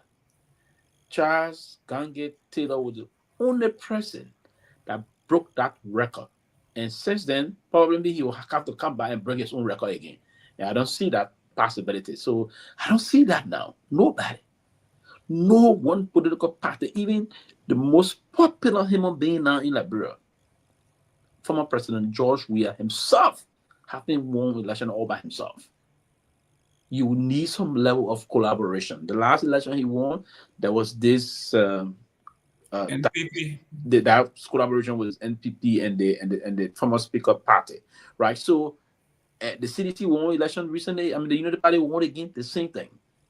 So trust me, if you hear CMC cannot just come and say they will stand and win elections in Liberia all by herself. So that's why the necessary forces align is very important. But people, you see, Liberia politicians sometimes they don't listen to those that want to be realistic and committed to telling them the truth and trying to do the right. They listen to other sycophants and people that are distant from the politics and other line. And other than that, we're going to have problems, and that's one of the reasons. But the new political formations, that's going to be the trend. I trust me.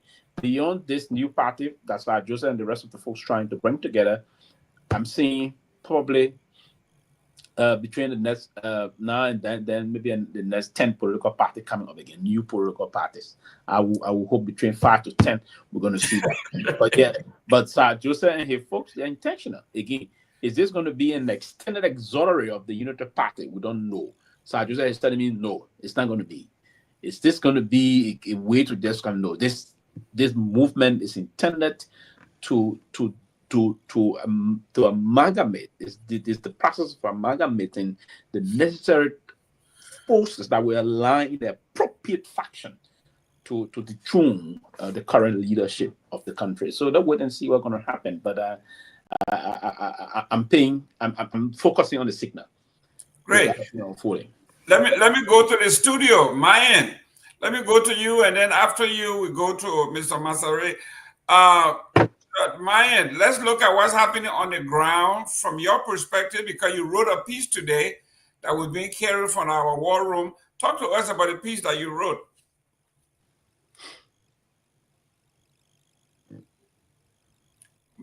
Is Myean there? Okay, let me go to Masare. Sensei, talk to us about what's trending on the ground.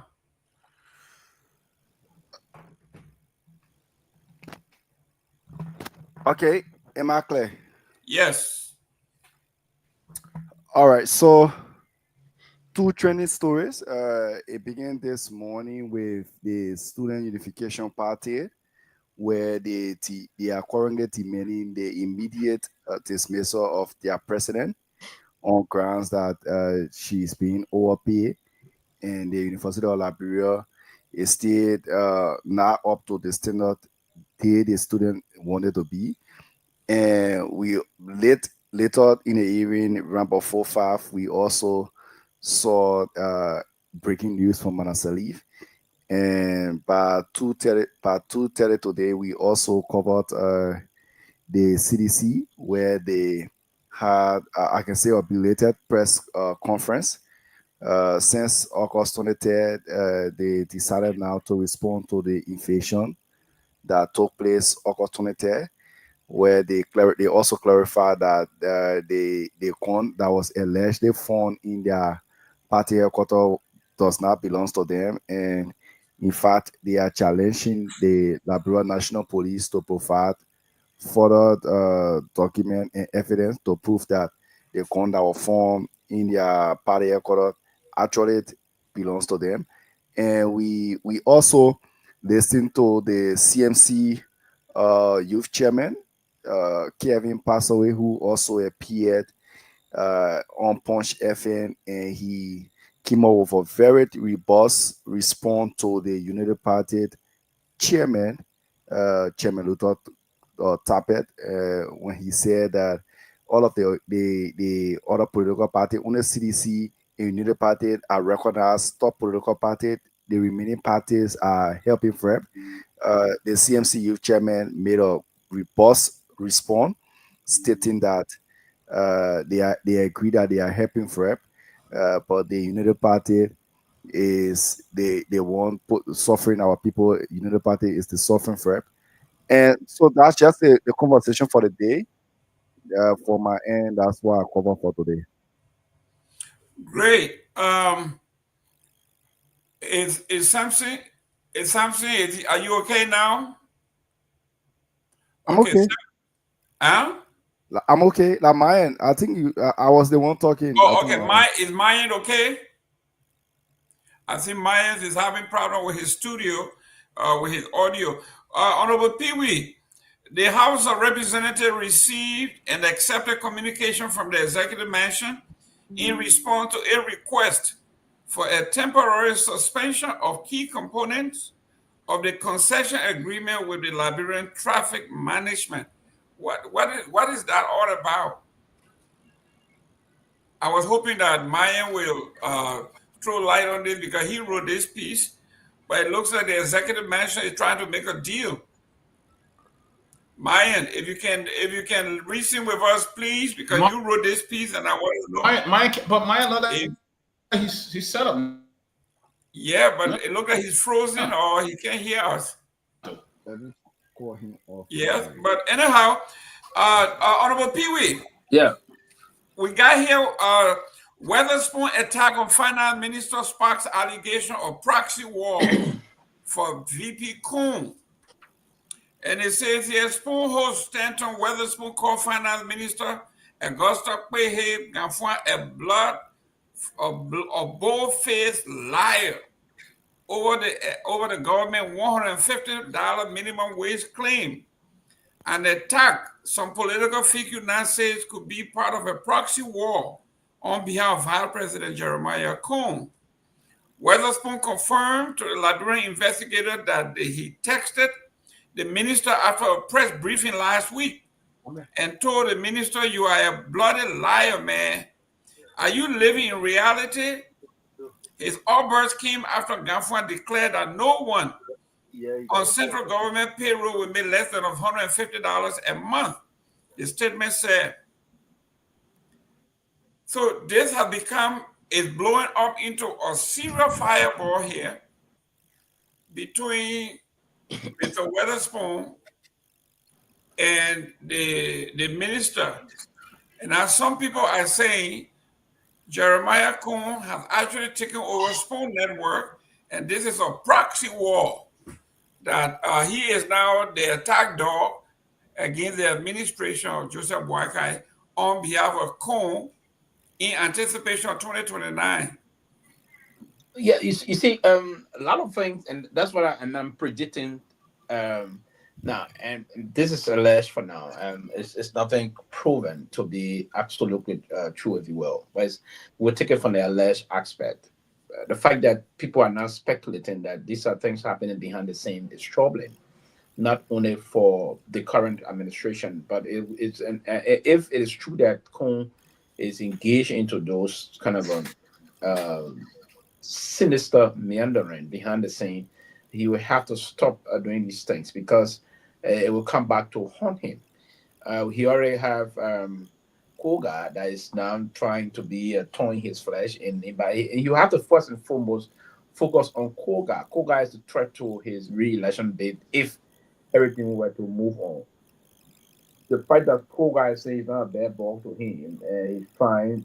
You, Koga is very ambitious, and beyond that, Koga and the rest of the folks in him, I believe that he didn't merit his way to be the vice president today and the leader, co-leader of Nima County.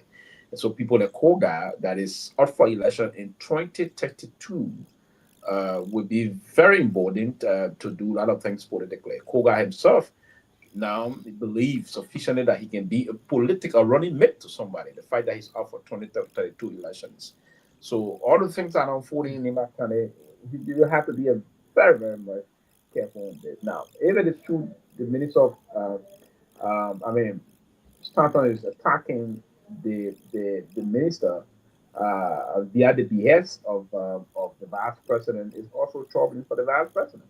That is because this minister of finance is serving at the will and confidence of the will and pleasure of the current president of the Republic of Liberia. The president do get a lot of confidence in him to where he's going to stay on the job till elections.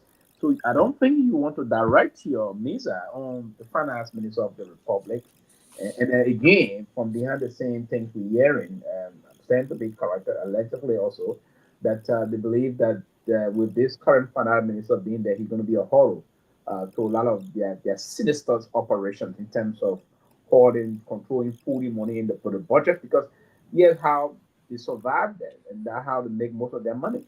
Pull most of the money into the budget and go collect those money to other institutions and then put it into their personal bank account. That's the reason why you see most of the guys today to where they are. So this minister, is he going to allow that to happen? Is he going to play ball? The information we're receiving is not inclined to do that. So it's part of the reason why they're trying to push to remove him as the Minister of Finance. You know, he got, the Finance Minister got two of his men that he deployed in the Ministry of Finance, the Deputy for the Principal Director for Fiscal Affairs and the Economic, they are all Libyans, right? They got deployed. And then, so it's a kind of a system that we have currently that if care is not taken is going to degenerate into total chaos that if the president cannot manage will come to haunt them for the election. So, but if it's true, Stanton is saying, see, most of these things Stanton can sometimes come out and say they are all unfounded, right? These are outlandish accusations that will come from someone that basically got no iota. For me, I like to listen to people and respect them from the basis of the facts that they provide in terms of a particular thing. If you're to accuse one of this, but you just come blatantly and accuse someone with no iota of evidence whatsoever, I don't subscribe to that, and that's why I respect people. I would disagree with you if I know you try to push certain informations that are unfounded, that is factually inaccurate, if you will, and then we try to move to hit the facts. But I listened to the finance minister myself on this issue.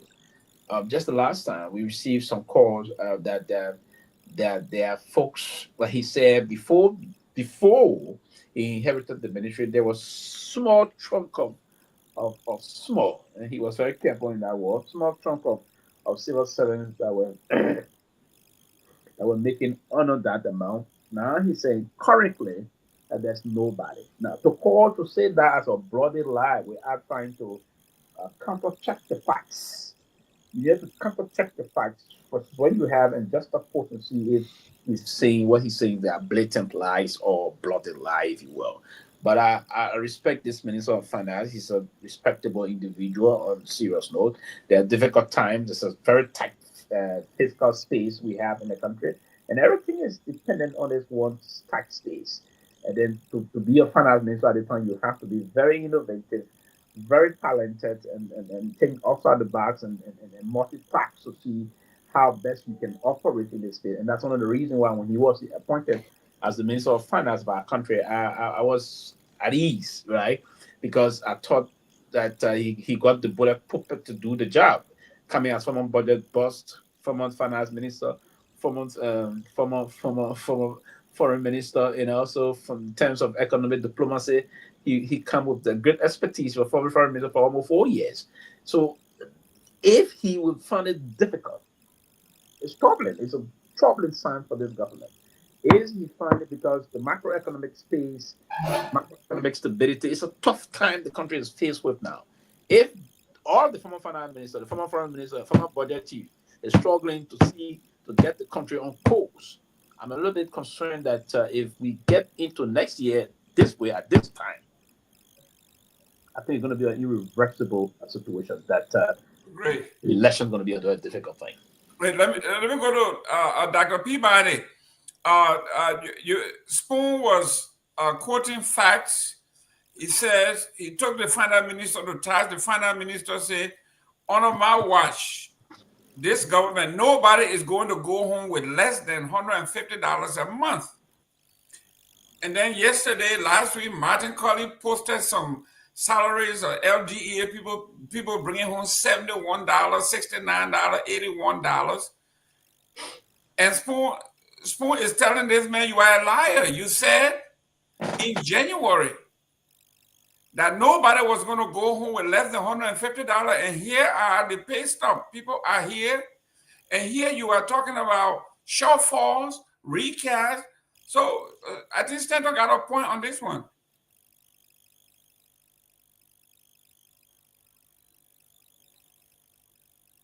Am I still there? No, I'm talking to Dr. Peabody, if you can hear me. Okay. Yeah. Quickly. I'm not saying that Stanton didn't have a point. That's what I said.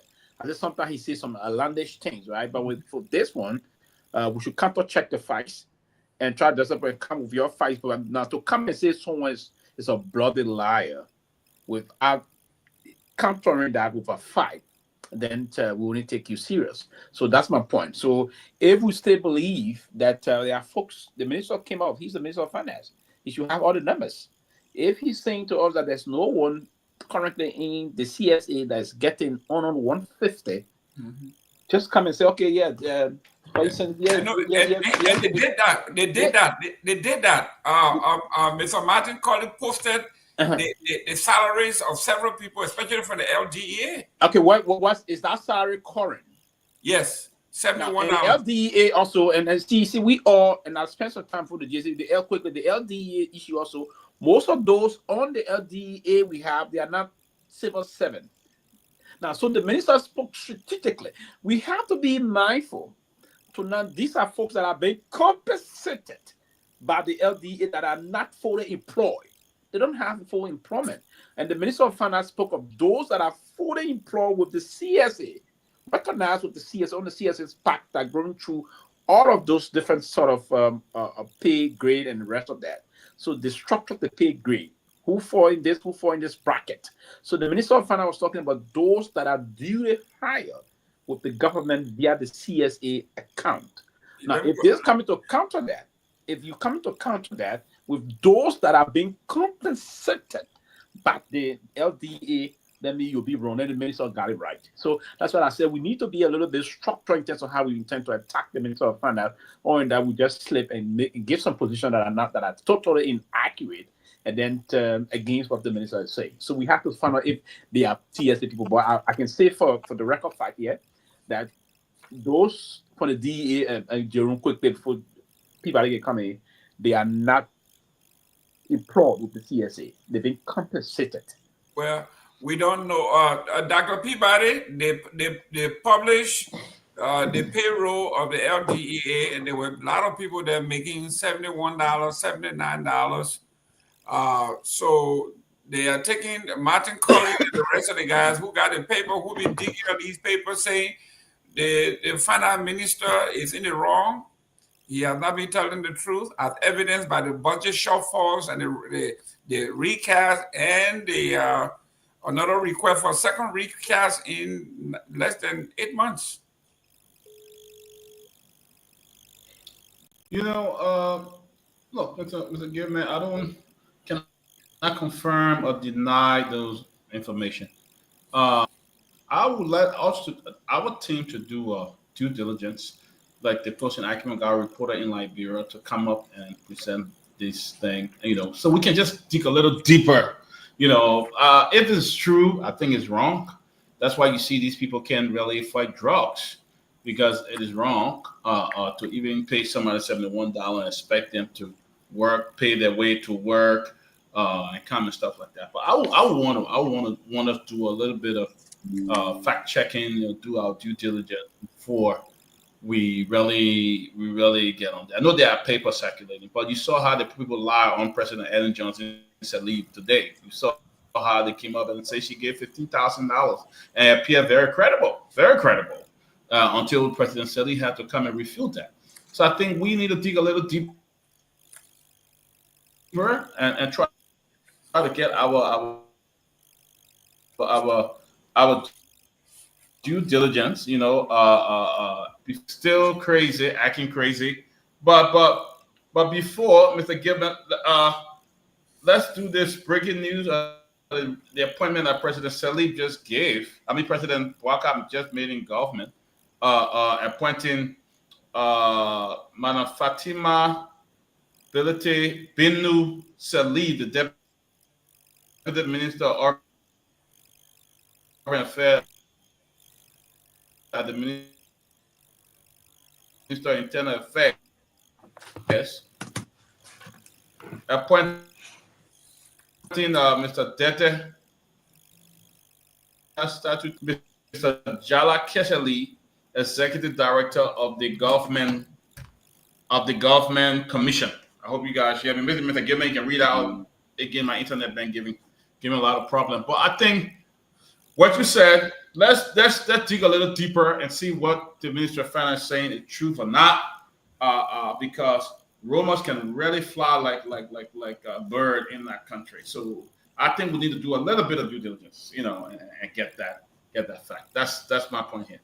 Sorry, my internet just off and on. Africa, Okay, Masare. Myean, are you hearing us? Yes, I'm hearing you now.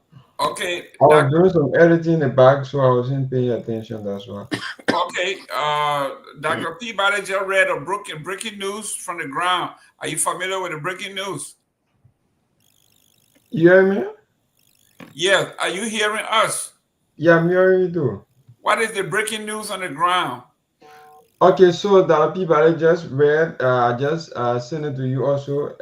We have this information just from the executive mansion within less than 30 minutes. We received this information about additional members that have been appointed by the president.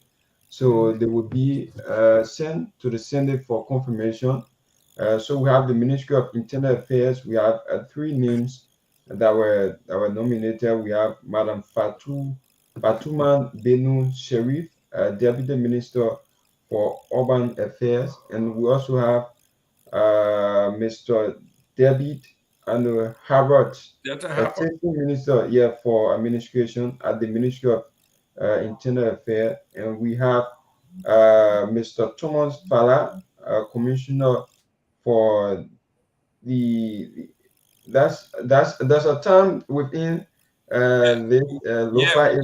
It's called one administrative district. One administrative district for your district. They got one quality, they got one for your thing. So we also have one person from the government commissioner, where we have Mr. Jala Kesedi, Executive Director.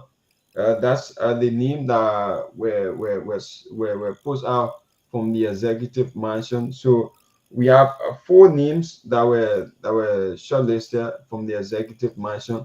So hopefully they will go for confirmation from the Senate, and when they are confirmed, they will be able to start officially anytime sooner. So these are the names that we have received so far. So people will say the president will be appointing until election time comes, 2029.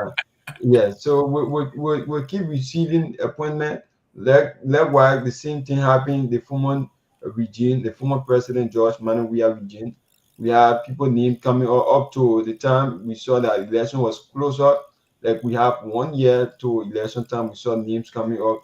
Even 6 months to the election, we saw names coming up. So that's how we'll be seeing it until we see the election. Like I think Samson called me. Samson was informing me about the story that I sent you from Yes. the House of Representatives and that of the Executive Mansion. So basically, we've been following the information about this the traffic management, the Liberia traffic management. So when the motorcyclists and that of the taxi driver, when they send their petition to the House of Representatives, and then they accepted it, which of course they had a committee set up for it, and then they vote the executive so that the executive can see how best they can be able to view, because before this LTA could start active work, it was the executive who approved of them before they would start work. So because of that, they wrote a communication to the executive for viewing so that they can be able to see it. So in this process, the executive accepted it, and then they send their response to them. So hopefully the House of Representatives will see our best to come back. That same committee that was set up to review this, they will come back to view it and then come out to the public, come out to the Liberian people, most especially the taxi driver, to give them their official response, whether they will accept the Ministry of Transport to be able to give driver licenses or to be able to issue license plates to the drivers and see how best they can be able to handle all the issues related to the Ministry of Transport and that of the LTA. So this issue, the Ministry of Transport is still in court. Like we heard about them. They're in the Ministry of that's the Ministry of Transport and the Liberia Traffic Management. They have the issue in between. So hopefully they will settle this issue, and then the House of Representatives will come up with their official response from the executive, and then they will come up with one agreement and then bring it out to the public. That's why. Thank you. On the other hand, it said Biago says tough tone at LDA's interim leadership hold first meeting. Before we go to the line, I know we got a few minutes to go here. It said the newly appointed officer in charge of the Liberian Drug Enforcement Agency, LDA, Deputy Commissioner of Police, Fitzgerald Biago, has convened his first high-level meeting with operational administrative heads, signaling a no-nonsense approach to discipline, accountability, and professionalism. Flanked by his deputy, CDP Baggio expressed gratitude to President Joseph Boakai for the confidence reposed in him and the new leadership team. He assured that his administration will prosecute the war on drugs with an aggressive, uncompromising, and coordinated approach, promising that the agency's mandate will be carried out without fear or favor. Honorable Pewee, we've been discussing this. This man is coming out here with this bravado, this machismo type of leadership. And we have said it, doesn't matter who goes there, as long as you do not have the funding, the budgetary support, you can be Houdini. You can't get out of this thing. I don't care what you do. It boils down to funding. There is no money put into that budget. You can scream all you want. It wouldn't give the guys who are in Bum County that have no motorbike, they got no car, they got nothing. They are chasing drug dealers on foot. You can say all you want to say. Without the support, this agency is not going anywhere until the president put the kind of money that they need in this thing. Your take on this? You know, and I'm going to agree with you more on this. Listen, so, and those that are around the president that will go talk to him about security, I think some other just tried to even get into a study about it in recent recent years. Maybe basically more inclined than solving the problem about security minutes we have. Those that I see, the kind of Caesar battle that is going, or Caesar reshuffle that is going, or tactics that is unfolding in the DEA in terms of leadership, it's being carried out by selfish folks that are close to the president, that got some proximity to the president in terms of security. Now, all of those that are even pushed, those that are removed recently.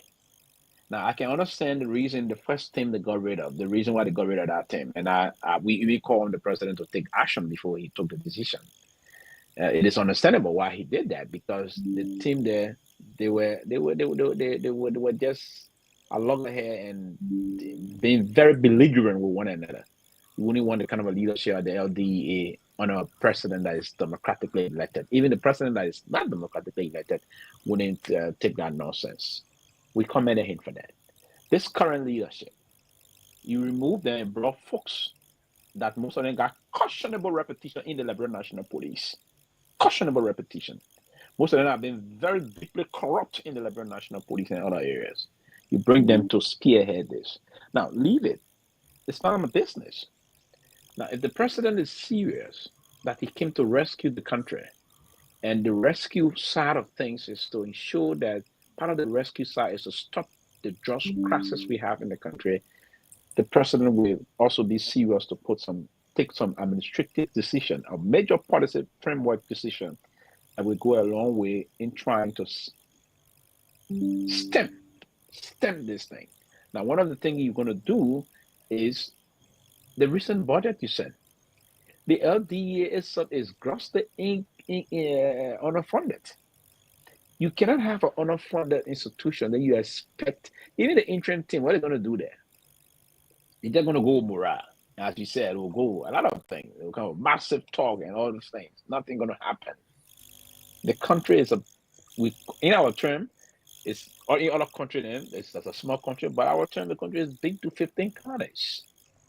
You have Maryland detachment, you got the bomb detachment, the bombing detachment, the Lofa detachment, the Nima detachment, the Kitman detachment, the Grand Crew detachment, the Sando detachment, the Rosa detachment, the Grand Bassa detachment, the Raji detachment, the Grand Jida detachment, and the Magibi detachment. These are 15 I just called just now to you. And that the last one was the Boporu, we can call bombing, the Boporu detachment, if you will. You have no support.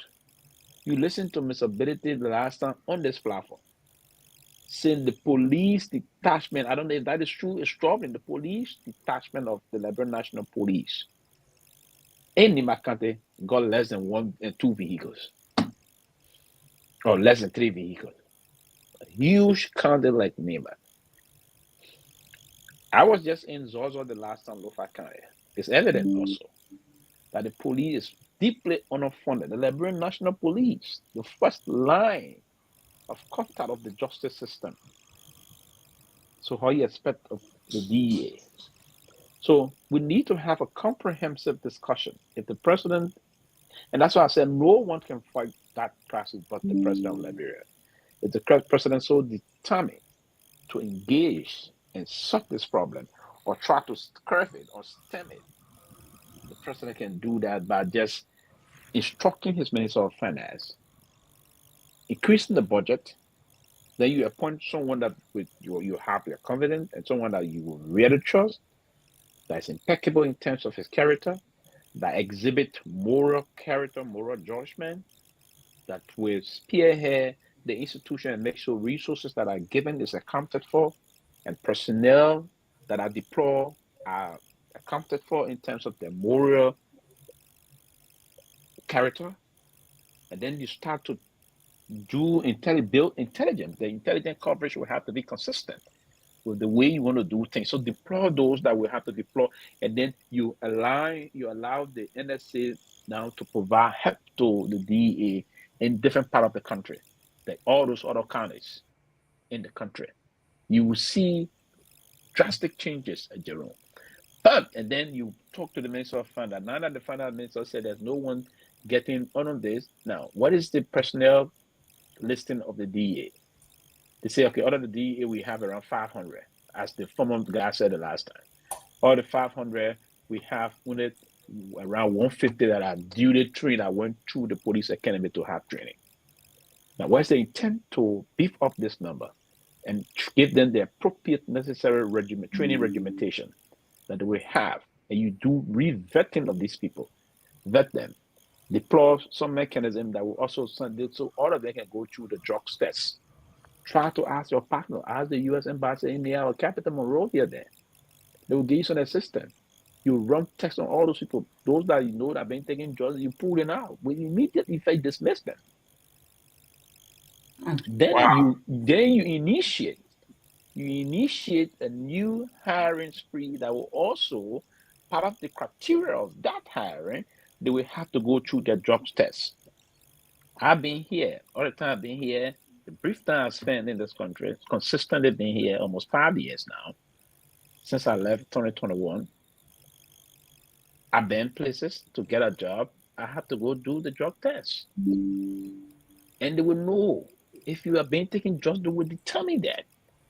If that can be the case, it's a country. It's not an area, it's a country. We can find money and put in the budget, particularly those that are working with the DEA, those officers. And then when you put that in the Liberia National Police, because these are areas we need people to follow proper regimentation. If they are well regimented and follow the rule of engagement, and then you start to recruit, you can hire like 500 strong men for the DEA, 500 men for the DEA, train them appropriately, pay them good money. I think they can try to pay them reasonably. Not good money because you don't have people to pay them. Well, at least reasonably. At least a DEA officer getting $400 to $500 a month. That's good. Good. You motivate them and you incentivize them by that, they will move to fight. Other than that, the whole thing here, trust me, we'll go through the one again. They will say they will name me. But the people in the interim team themselves being very corrupt in the Liberia National Police. Yep. Dr. Peabody, the new guy is talking tough. I didn't hear him say we're gonna buy 15 trucks, one for each county. The folks in Bond County that are walking on foot, we're gonna give them a car. Recently, no. There's a plan for the president. Have already instructed they're giving them 15 brand new pickups. Well, but it's not there yet. That's pie in the sky. The former deputy announced that the pickup should be ready anytime because it was almost to the port. Good. Yeah, the president when it gets here, we will see it. But Meta still just felt sorry for us in Grand Bassa and donated a pickup truck. Can you imagine the second capital, Buchanan? Meta still had to feel sorry for us and gave the police a pickup truck. It's bad. It's bad. Hey, man. Dr. Peabody, how I mean, the police that protect you have no car, but you're making 20,000, you're going on these trips, you're spending so much money on dinners and pageantry and all that. And the basic necessity of the security of the state is left undone. But look, Mr. Gilman, the president pro tem of the Senate is from Grand Bassa County, out of Yomdi Kanga. Yep. And she sit in a very lucrative area. She sit in a very influential area where she could really pull strings for Buchanan. And you have the police that should provide protection to that whole city. Being given a one pickup truck by a multi-billion-dollar company. What happened to the county development funds? I mean, how do you expect people to fight crime in places like Buchanan, other places, when the police only have one truck? Buchanan, Grand Bassa is a very, very big county. You expect every district in that area police to have at least a pickup truck, a couple of motorbikes that will really fight corruption. But they're not ready yet. They're not serious yet. More people will be killed. More drugs will come into that country. Because look at LDA. You can't even deal with drugs in Monrovia. Then what do you think about other counties? What do you think about other counties? The LDA staff, underpaid, they don't even have car. So if there's drugs somewhere, how they going to arrest people with drugs and things like that? I think we are playing. We are joking.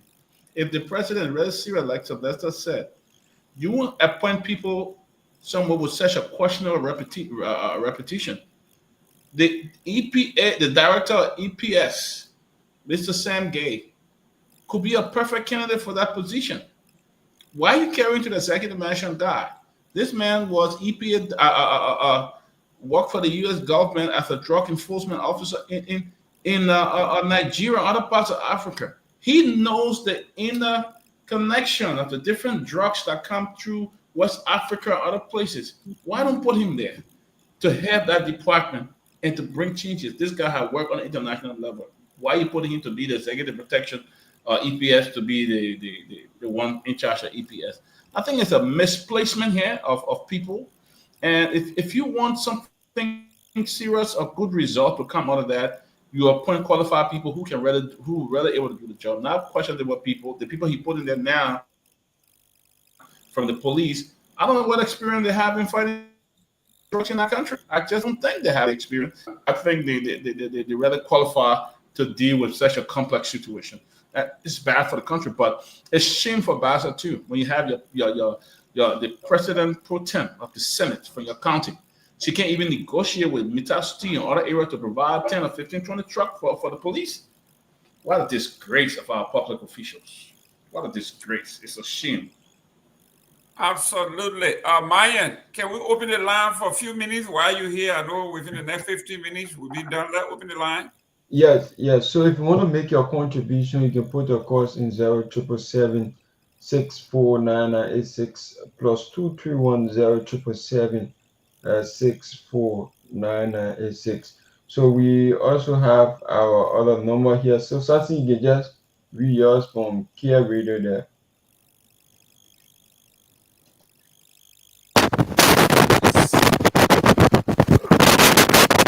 Ooh.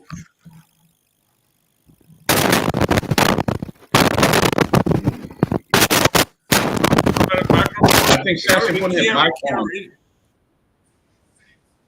Kia Radio, your mic.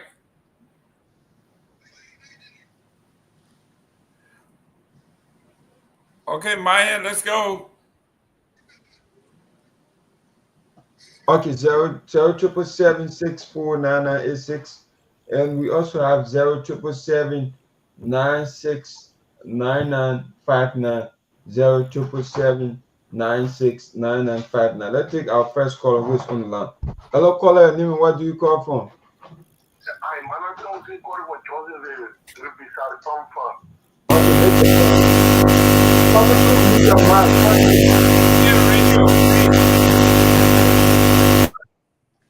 Actually, when it comes to the PE aspect, why is it that you got professional officers that are well qualified to be director, to be operation, to be someone to then people, the government, the president, taking people from outside, breathing within themselves. I'm talking about phone program clinic. I'm talking about money making area. You're talking about drug, you compare and go for against.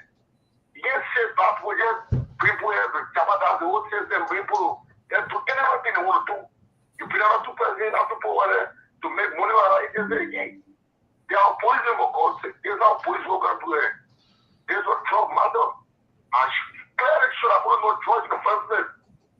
And for their police people, they don't know nothing about drugs outside. So tell me what the show. Okay. So 0777 649986. 0777 649986. So we also have for Kia Radio is 0777 969959 0777 649986. So whatever you're watching us live from, if you're watching from the diaspora, you can put your cost in 0777 649986 0777 649986. So for Kia readers, 0777 969959 are the numbers to call tonight. So let me see where we can pick up this next call. Hello, caller. Nime, where do you call from? Yeah, Nime, where do you call from? Okay, make your point. Yeah, thank you for what you're doing, for the public. What I want to say for the just yeah, this set of group, many set of group are bringing the jobs in the country. You don't get for the job, international jobs are coming. We're coming from, different places coming. Yeah, we just forgetting about them. You see the Lebanese, we just forgetting about them. Those people bringing job, who brought shisha in the country, and Lebanese people bringing it just to make money to damage our population. So, and then you see, like the Sorune are both, transporter, and the Nigerian, they are here. All the people there, they are here. We don't just forget about the people there. Easily, you go in, as if I am going in, like in Sorune, who will checkmate me, as if I am going to checkmate me on movement, check on everything. But people can come and enter in the country free and go in any country and live there. They say they are very. The immigration people are working. Immigration TA, police, they need to work together. They need to work together for the job meeting. So thank you, my brother. Thank you. Okay. So 077764986 plus 231077764986. You can also call us on WhatsApp 077764986. Oh, okay. So I think that's another phone. So for Kia Radio is 07777 969959. So let's take the next caller. Hello, caller. Yeah, Nima, where do you call from? Stay away from my monitor. Okay, make your point. My dear brother, the job business, the rest going out like them, brother. Yeah.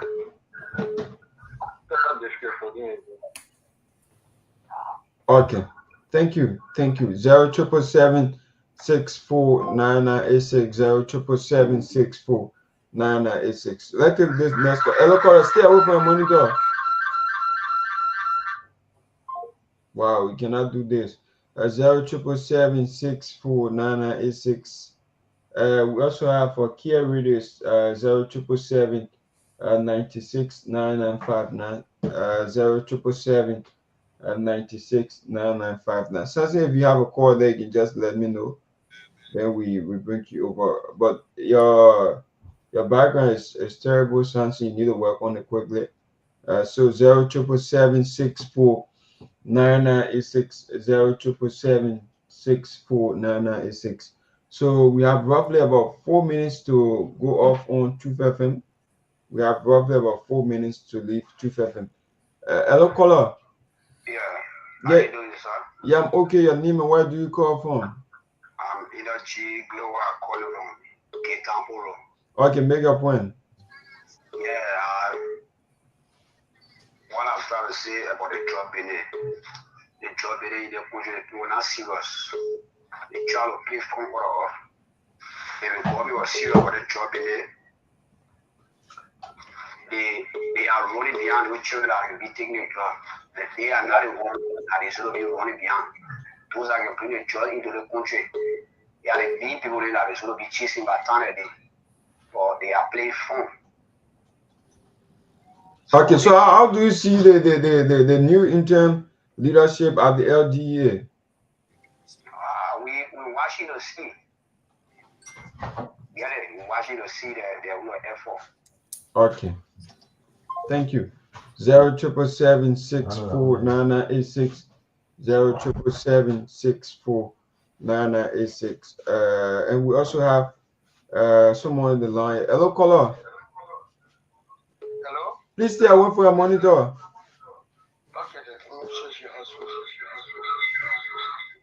Hello? yeah, how you doing? I'm okay. Your name and where do you call from? Yeah, I'm I'm calling from Massinga. Okay, make your point. Okay, let me say this. That, welcome the call now, brother. It will be better for me than the last quarter where I left for the job. I think it would be best for me. Okay. Because for the fact saying, we're trying to say this thing because if police people they're not able to really trust, really to be free.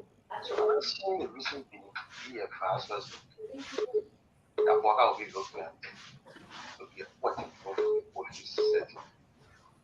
It's not very fun. Look at the military, look at the that look here, appointed to the president, they have to do something for the country. We're looking at because saying here from that EPS that we're looking at in behavior is something working all the EPS guys what the job administration. Now, if you look at all the EPS and personnel, they are off the street, no liquor drinking, nothing about saying it will come to your post and see your apple looking beautiful. You get serious information. Okay, thank you ever so much. Okay, guys. Okay, thank you. Let's take the last caller. Okay, so Mr. Gayman, you can take it from here. Thank you very much to Truth FM. We'll see you tomorrow. We got about 30 minutes here to wrap up, but let's go to our panelists here. Dr. Peabody, it looks like the drug thing is actually number one on everybody's list. It's actually worse than we think. It's worse. It's worse, Mr. Gayman. You see the young children in this country, and you see young boys and girls. Unfortunately, we don't have a solution yet. There's no solution. The government did not have a solution. The government came, President Buhari came to power, taking drug tests. The vice president was taking drug tests. Everybody was taking drug tests. But the people who were suffering, they didn't pay attention. And we've seen that this has become a complete epidemic that is destroying our country. And I don't know. There's no solution right now. And because the thing about fighting drugs, it's not something that you're just going to start with, like, something easy to do and stuff like that. Because the first step, we don't have it. Taking the first step, we don't have it. How many drug and alcohol facilities we have in that country? We don't have. We have good drug and alcohol facilities. We don't have rehabilitation centers and things like that. There is a place that was built for the youth in Bensonville, Bentall. I remember Senator Sargent talking about renovating that place that students could go, people could go there and put experts. There are a lot of trained Liberian experts when it comes to drugs and alcohol. They have a lot of trained Liberians that are trained in that area. In fact, one of my area that I studied at Villanova University was to gain an advanced certificate in drug and alcohol counseling. I really didn't work in that area though, but I did go there for about a year. To study that. But I have seen a lot of trained Liberians that can help that country. The thing is, our country, we don't appreciate people coming in to help. We see it as a competition that is going to take away our job, and we on the ground, we didn't get the job, but we don't know it. We don't have the experience, we don't have the training. If you send a real trained Liberian in now, a couple of Liberians to go coming to help the DEA and start a facility to help Liberian as well, Liberian will turn against them. Unlike here, these people welcome the citizens who have studied abroad. They welcome them with red carpet. You got to know they're coming with some training where they can help. It's not like that in Liberia. Everybody want a position, but they cannot function. They're not qualified for that area. And honestly, Liberia will be destroyed with drugs because we got nowhere. Our borders are porous. We talk about Grand Bassa County and other counties where DEA don't even have officers, don't even have a motorbike before they have a car. How can you fight drugs? How can you fight drugs at the border? Well, the officer that don't even have a car, you don't have any trained person who can even detect these things. Most times they just go into people's bag, check through people to find drugs.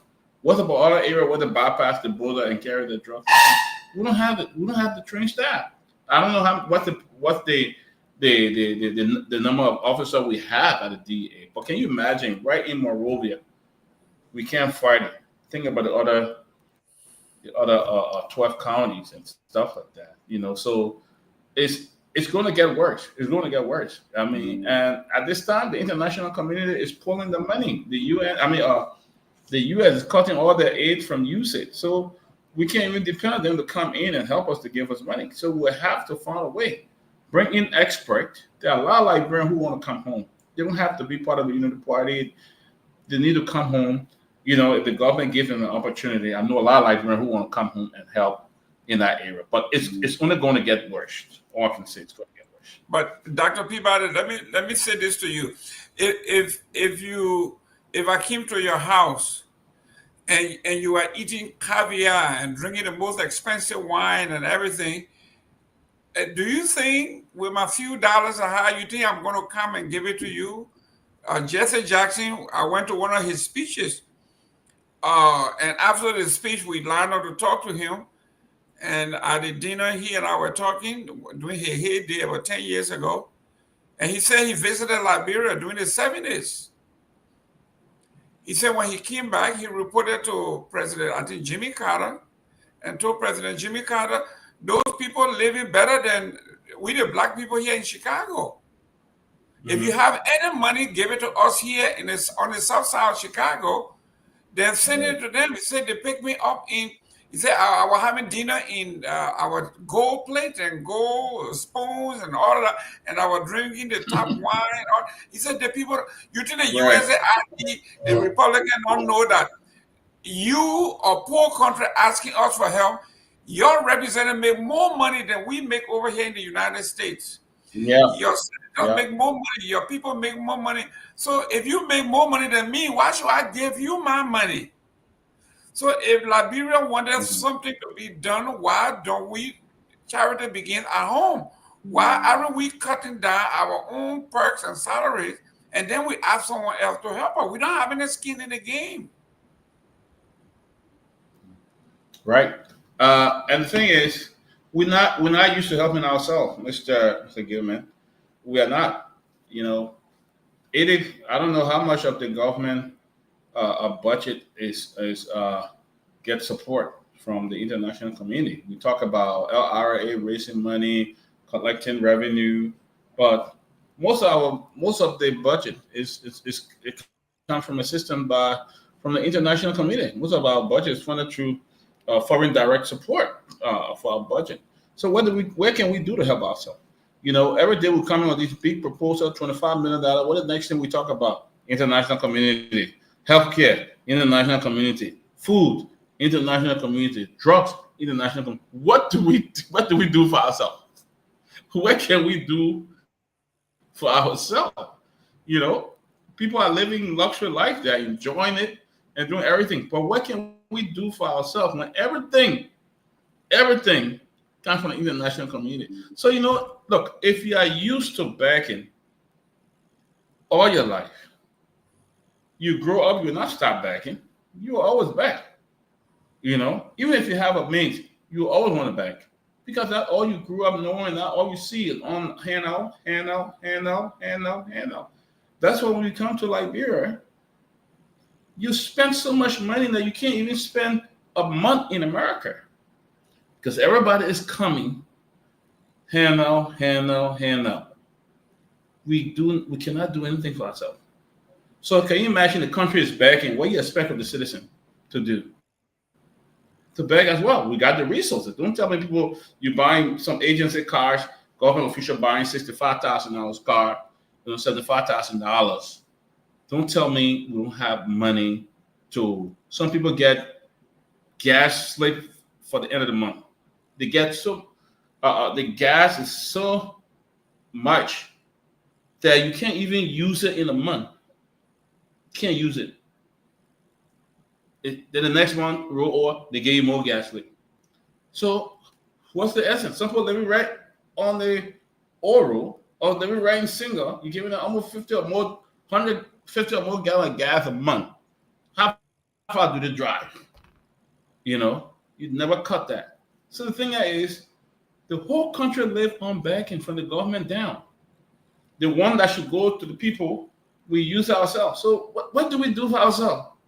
What is Liberia doing for themselves? The country of Liberia, what are they doing for themselves? Nothing. We depend on, we beg and beg and beg. And that's what U.S. Ambassador, the former U.S. Ambassador Makati said, I mean, the international community was tired listening to people begging. They're tired. Every day in the international community, he said, well, you talk about taxpayer money all the time. On you. But when do we do all about taxpayer money? It's sad. It's very, very sad. Honorable Pewee, if Stephen Allen Benson woke up from Grand Bassa County, what would he say now? Honorable Pewee, are you listening? In the next hour or two, to release Hello? Can you get me? Yes. If you cut the game off, there you go. I'm saying somebody watching soccer game. Yeah. No, it's not soccer. No, it's not soccer game. You know, I'm a very passionate Liverpool fan, and I was following I've been following the how they call it. The transfer window is closing. I think it's already closed. They transfer you? No, we don't want you in Chelsea, so don't count. They shouldn't say you over here. One transfer, man. I told I said no. I don't want you. But if Stephen A. Benson from Grand Bassa or Joseph J. Chisma were to wake up from Grand Bassa County, what would he say? What would they say about this new Liberia? Has anything changed? Have we gotten better since these people died? Absolutely nothing. Nothing. Probably the only thing that I don't know if they will be very, and that's one of the reasons why the former hardcore ambassador said if Joseph drinking wow. Why would Joseph drinking wow say right? What would he say right? And so it's important. I don't know if they would say that. Maybe the only thing that it would be those people would tend to say we'll stay around Buchanan drinking our Kinju. That's right. And people struggling, and people stay struggling. No electricity, no water. Yeah. You ain't doing anything. So say people that they post suffering. That beautiful city that got a lot of possibility, a lot of opportunity to make money. Lot of concession. Lot of things. You see, man, I don't know if it is, and it's not happening at all. It's not. Nothing's changing, Jerome. You have a country that one of our cities, Buchanan, the city of Buchanan, is strategically located. The location of that, the topography of that city. And we've not, as a country, managed to change the narrative thereof. To have a city that is situated, and we're so blessed in Liberia. What we lack is the expertise to bring about creativity so that we can push the country into a viable economic zone. Most of our cities, they are strategically located via the Atlantic Ocean. There are countries that are doing far better than us. They are landlocked countries. But no, most of our cities, we have 4 ports. 4 major ones. Yeah, 4 major ones. We can even create more. So we can do one in Grand Cape if we want to create the port of There are strategic areas we can stay doing ports. We can also do one in Roses. I've went to Roses. Beautiful place. Very beautiful. These are places tourists can go, and we can promote and project a very high level of scenery in those areas. You create more worth thing. To have the city of Buchanan. I was in Buchanan last night. You go to the place and you saw how do people then try to set that place or that city up. If we get a creative, advanced leaders coming up, even the recent from 2005 since the war. But the whole time about Black country is the political leader themselves, the politician and representative, they fight about themselves than any other thing. How do you expect the place to move forward, Jerome? And I think voices like you, it's about time that you guys sound the caveat and step very powerfully and be prepared. Get up and stand up get up and stand up for the rights of the people of Grand Bassa County, particularly to see how you can move their major cities in Dana, Buchanan, other areas, beautiful areas. How can you are endowed with natural resources, natural sceneries. How can you transform those natural areas into creating money and jobs for the people of Grand Bassa County? That's the thing. If you were to ask those people today and tell them there's an opportunity to come out to light, they'll say, no, it's hardly looking, we don't want to come, won't be here. And you have to ask them the opportunity to come back. If God has and say, I can bring you back to life. But do you want to go back? The only condition I will bring you back to life is for you to go back there. They'll say, no, we will be here. Yeah. We will be here because it is better here. Here, there's no problem. But there, they would not even happy with shame on them for how they're making their people to be. How will you be in places?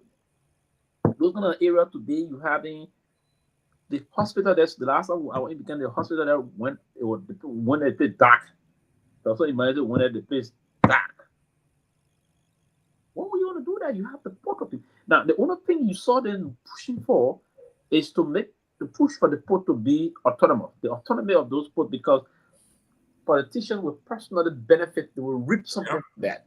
Yeah. They're not looking for the perspective of benefiting the people, creating jobs, trying to see, okay, now Buchanan is this way. How can we do to expand Buchanan in a way, create roads, connectivity, do appropriate city planning? Now, there could be something pointed some lawmaker pushing and talk to the president. That person in the budget to expand the city of Buchanan, because it's possible can be a commercial hub for the country. How can we go about doing that?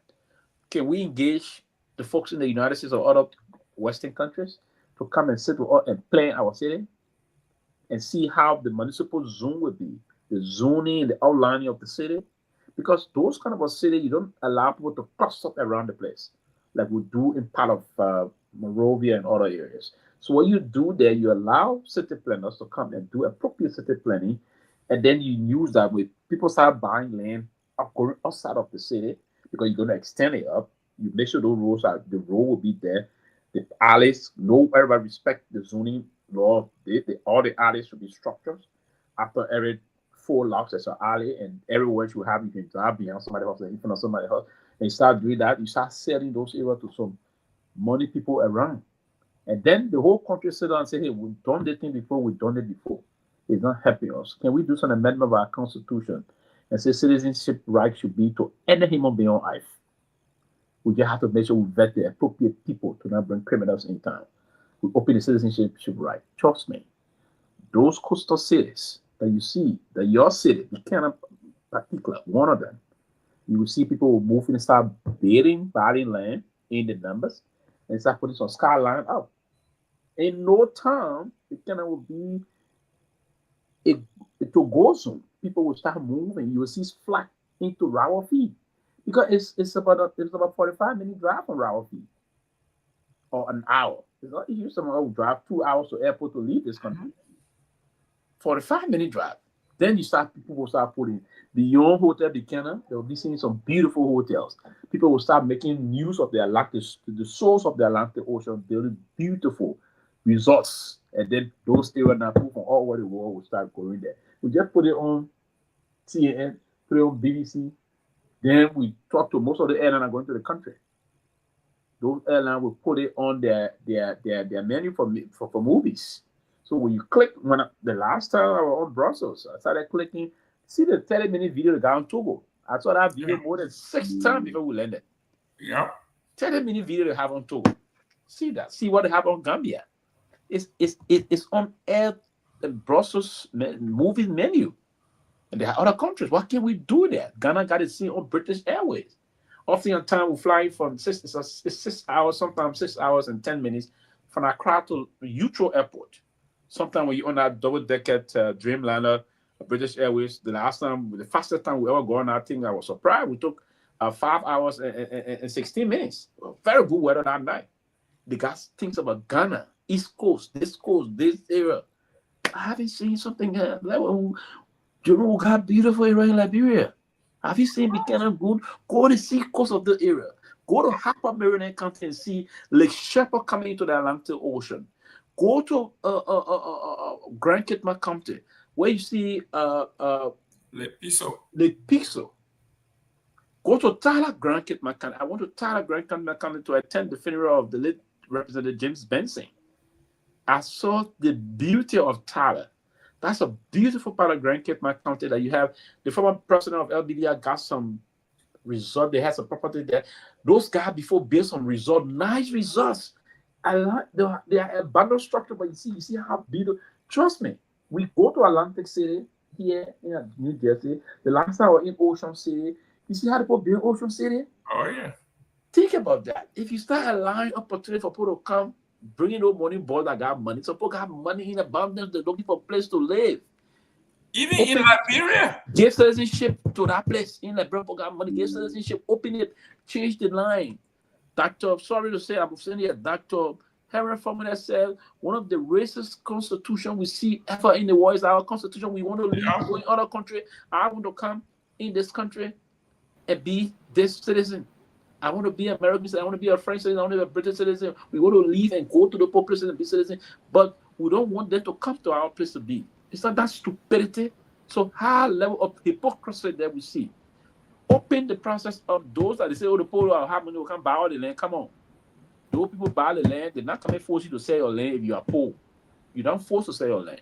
If you got your land, you can stay there. But people can buy land, the people will develop the land. They will develop the land, they will hire you, the poor people that don't have the means to work, you're going to work. Because if the people come in this community, I got a lot of poor people that buy some land, they will build modern area there. In that area, they will hire people to work with them. The only thing we should do, we should make the law sure that those that will come rich with money, they shouldn't trample on the rights of the poor people. Meaning they should respect it. If you hire them, respect them. The law should be the law. If you did that, you're going to move that thing up. But trust me, those people will be very disappointed if you to ask them how to do it. Not only the brand ambassador, the entire country. It's about time that we work together. That's why President Fofana, I spoke to him and I told him I think he's seeing reason that we have to do things to work on behalf of people. They one thing, Jerome, but I country, they tearing debate that are causing the problem. People not looking at the overall benefit, people looking at the personal thing that will put money in the pocket of greedy, selfish politicians. No, that should not be the case. Great Basel County people should benefit. You can hold on to things. You all politicians should sit together and agree that that's what we want to do for the TD thing. If we did that thing very well, it's going to bring millions of dollars, and that can do some development. You can expand the can and build some road, put pavement around the place. That should be the thing of the people. The pavement around the Canada is for is better. Connect all the area, make the place look walk shiny and beautiful. Crosswalk for people to walk on, pathway for people to do, and then you expand the city outside, going towards the port, outside the port in other area, going towards ArcelorMittal. It's a beautiful city. I envy your city, but you guys are now. Listen, look, if you want to be embarrassed, I don't know why these people are not embarrassed. I was at the embassy. I took some guests from here, and the lady said, "I'm going to Buchanan," and one of the security folks at the U.S. embassy told her, "No, we don't want you." She said, "There's nothing there." She said, "If there's an emergency, we want you to stay around the area where we can get to you within few minutes."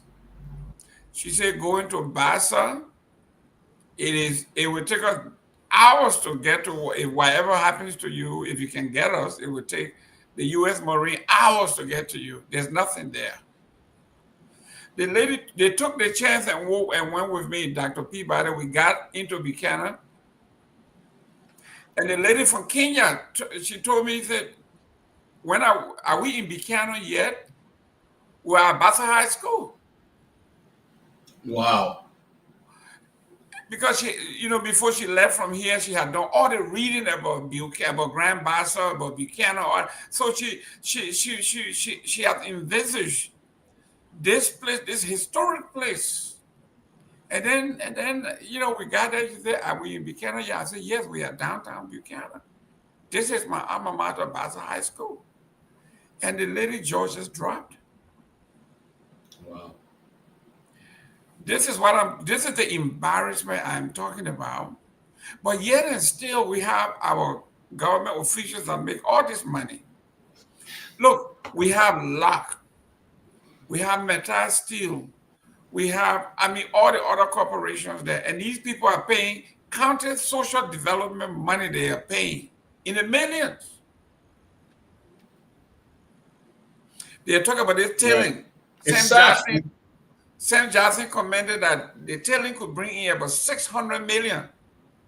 Some guy, one of the representatives, my own friend, Matthew Joseph, we're going to get 10%, which is 16 million. This man was brave to say at least we're getting 10% of 600 million. Dr. Peabody, that's our other people. So the 10% going to who now? The whole thing that to him. It go to him, Sylvester. That's how they behave.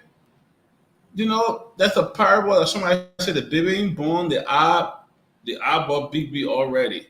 The fact here is they get people go in there with investment, they want to invest and put, or even going through everything and trying to see how this thing gonna work. They're already giving demand that I need this done.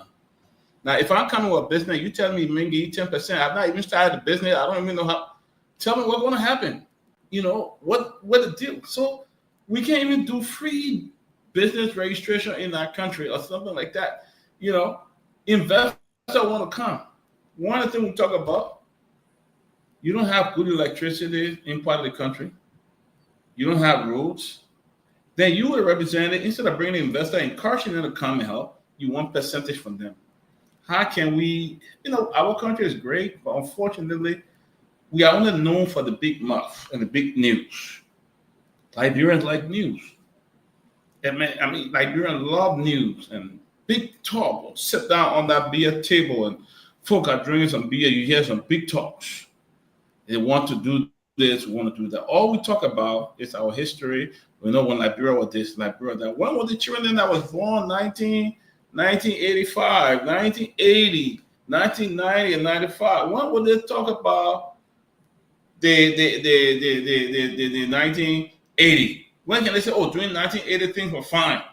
During nothing. All we do is talk about how Liberia had a better economy than Japan almost 50 years ago. Yeah. All we do we talk about Liberia was using the US dollar 50 years ago. We had all the planes come to Liberia 50 years ago. When can we? The new group we got coming in have no interest when it comes to country loyalty. They don't. It's all about belly-driven. So for that reason, development is stalled. No development is coming. That's the first thing I'm thinking on. Or they say, you were working in the government for 15 years, you build one house. All right? So the first thing that's going to happen, we go there, and the first thing we think about, my house. So anything that comes that should benefit the people in Little Basel, Owenscrew, Bayou Town, Gastown, you cut it.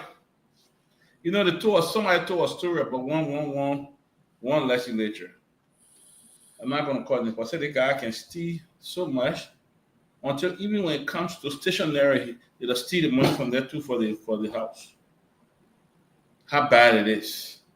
Stationery, they will steal the money, they'll cut in half. Mm-hmm. And that's the office that is responsible for that the chair on, and the person that is responsible for that I don't know who you want to talk about, but I will get called in near of the office. The chair on rules order administration is the one that is responsible for that. They said they'll cut the down to the stationery, they'll cut it. Ink for the computer. Look, one of the politicians I was talking, and I told him the African politician that I admire was the late Obafemi Awolowo. Mm-hmm. And they say, he too straight, he too radical. So I said, that's the kind of politician we want. Because I remember I was watching one of his old tapes. He was running for president, and he went to this gathering, and the place was packed. People were clapping and cheering. He told them to say, "Y'all shut up and sit down." Why are you thanking me? Why are you cheering me? Oh, we have not done anything. We have not accomplished anything. Why are you here clapping for yourselves? We need to first of all get to work, win, and do something. Then people can cheer us on, but we have done absolutely nothing. Nothing. You don't want to go to Nothing. work. You don't want to do anything. For you to come here, you want me to give you a t-shirt. You want me to pay your way to come. You want me to feed you. What is it that you have done for your country and yourself? Nothing. You don't want to vote for me, that's fine. But I'm telling you, you are not here supposed to be clapping for it. You're here to listen. And pledge to yourself that this is what I want for myself, and I'm going to work that it happens. Right. But if you came here to get t-shirts and caps and free food and free stuff, you're in the wrong place. Yep. So those are the kind of people that we want. We need. But I keep saying, how many million can one person amass in a country like Liberia? How much money can one person use? That you be in the Senate, Yomli Kanga 2029, she will have been in the Senate for 26 years. My cousin, my own brother, Philip, who have been there for 18 years. My friend Matthew Joe, who have been there for 12 years. If you calculate how much these people have made over their careers, you wonder if we have the iron ore that is causing the big problem in Liberia that they so be telling. Sam Jackson and other people have estimated minimum 600 million. If it's on our soil, why don't we put up a bid or process where corporations will come and bid? And why are we shooting for at least 40, 60? And we are satisfied with 10% when the job has already been done, it's on our soil, it belongs to us, and you come in, why don't you take 60% and give us 40%? But 10% of our resources, 10%? No. Someone said the reason they accepted the 10% is because they got something called signing bonus. They all got a few dollars to sign. They don't care whether the people benefit or not. They just sign. And how much the signing bonus? Maybe $5,000. Someone that got brand new pickup. Someone that got brand new pickups, they get, some other stuff for them. Pickup truck for $600 million, almost $1 billion. Honorable Pewee, how many districts do we have in Liberia? How many districts do we have in Liberia? Is it 78 districts? If it is 78 districts, we need at least 78 pickup trucks. Every district LGEs, you have a district truck. Every district. Can you imagine? And it's nothing to get though. It's nothing. Yeah, but Dr. Peabody, just imagine you are in Buchanan and you got only one truck. And somebody in district number 3, they say there's a drug dealer here. Can you imagine driving from Buchanan all the way to number 1, that orange grove way over there? Can you imagine? And that truck could break down. No, the drug dealer will be sitting there waiting for you, right? Yeah. Oh gosh. Well, guys, it's 8 o'clock. I gotta go. You need to take your rest. When you leaving tomorrow? I'll leave tomorrow. I'll leave tomorrow. Okay, so you will be here by Wednesday? Yeah, Wednesday morning. Yes. Okay, great. So if you have time, tune in tomorrow. Let me ask Mr. Pewee. We closing. Your party comments after 8. The chief gotta go to sleep. It's 12 o'clock in Liberia now. Oh yeah, it was a great show. We look forward to tomorrow. And then we've just discussed more, but I think we have to continue this path so that the country can change. Other than that, we're going nowhere. Yeah. Excellent. Dr. Peabody. God, great show tonight. I just felt tonight, it was perfect. Not a lot of visitors. so I could Good. come and I could do the show Good. easily. No stress. I'm Because you're not in Liberia, so it's all right. de-stressing. So, but thank you for the show. Great show tonight. And again, may God continue to bless our country. Again, man, thank you. I'll see you guys, God's willing, on Wednesday. Thank you. And our folks, Care Radio, Truth FM, Hot FM, we say thank you very much. We'll see you tomorrow. God bless. All right, guys. See you.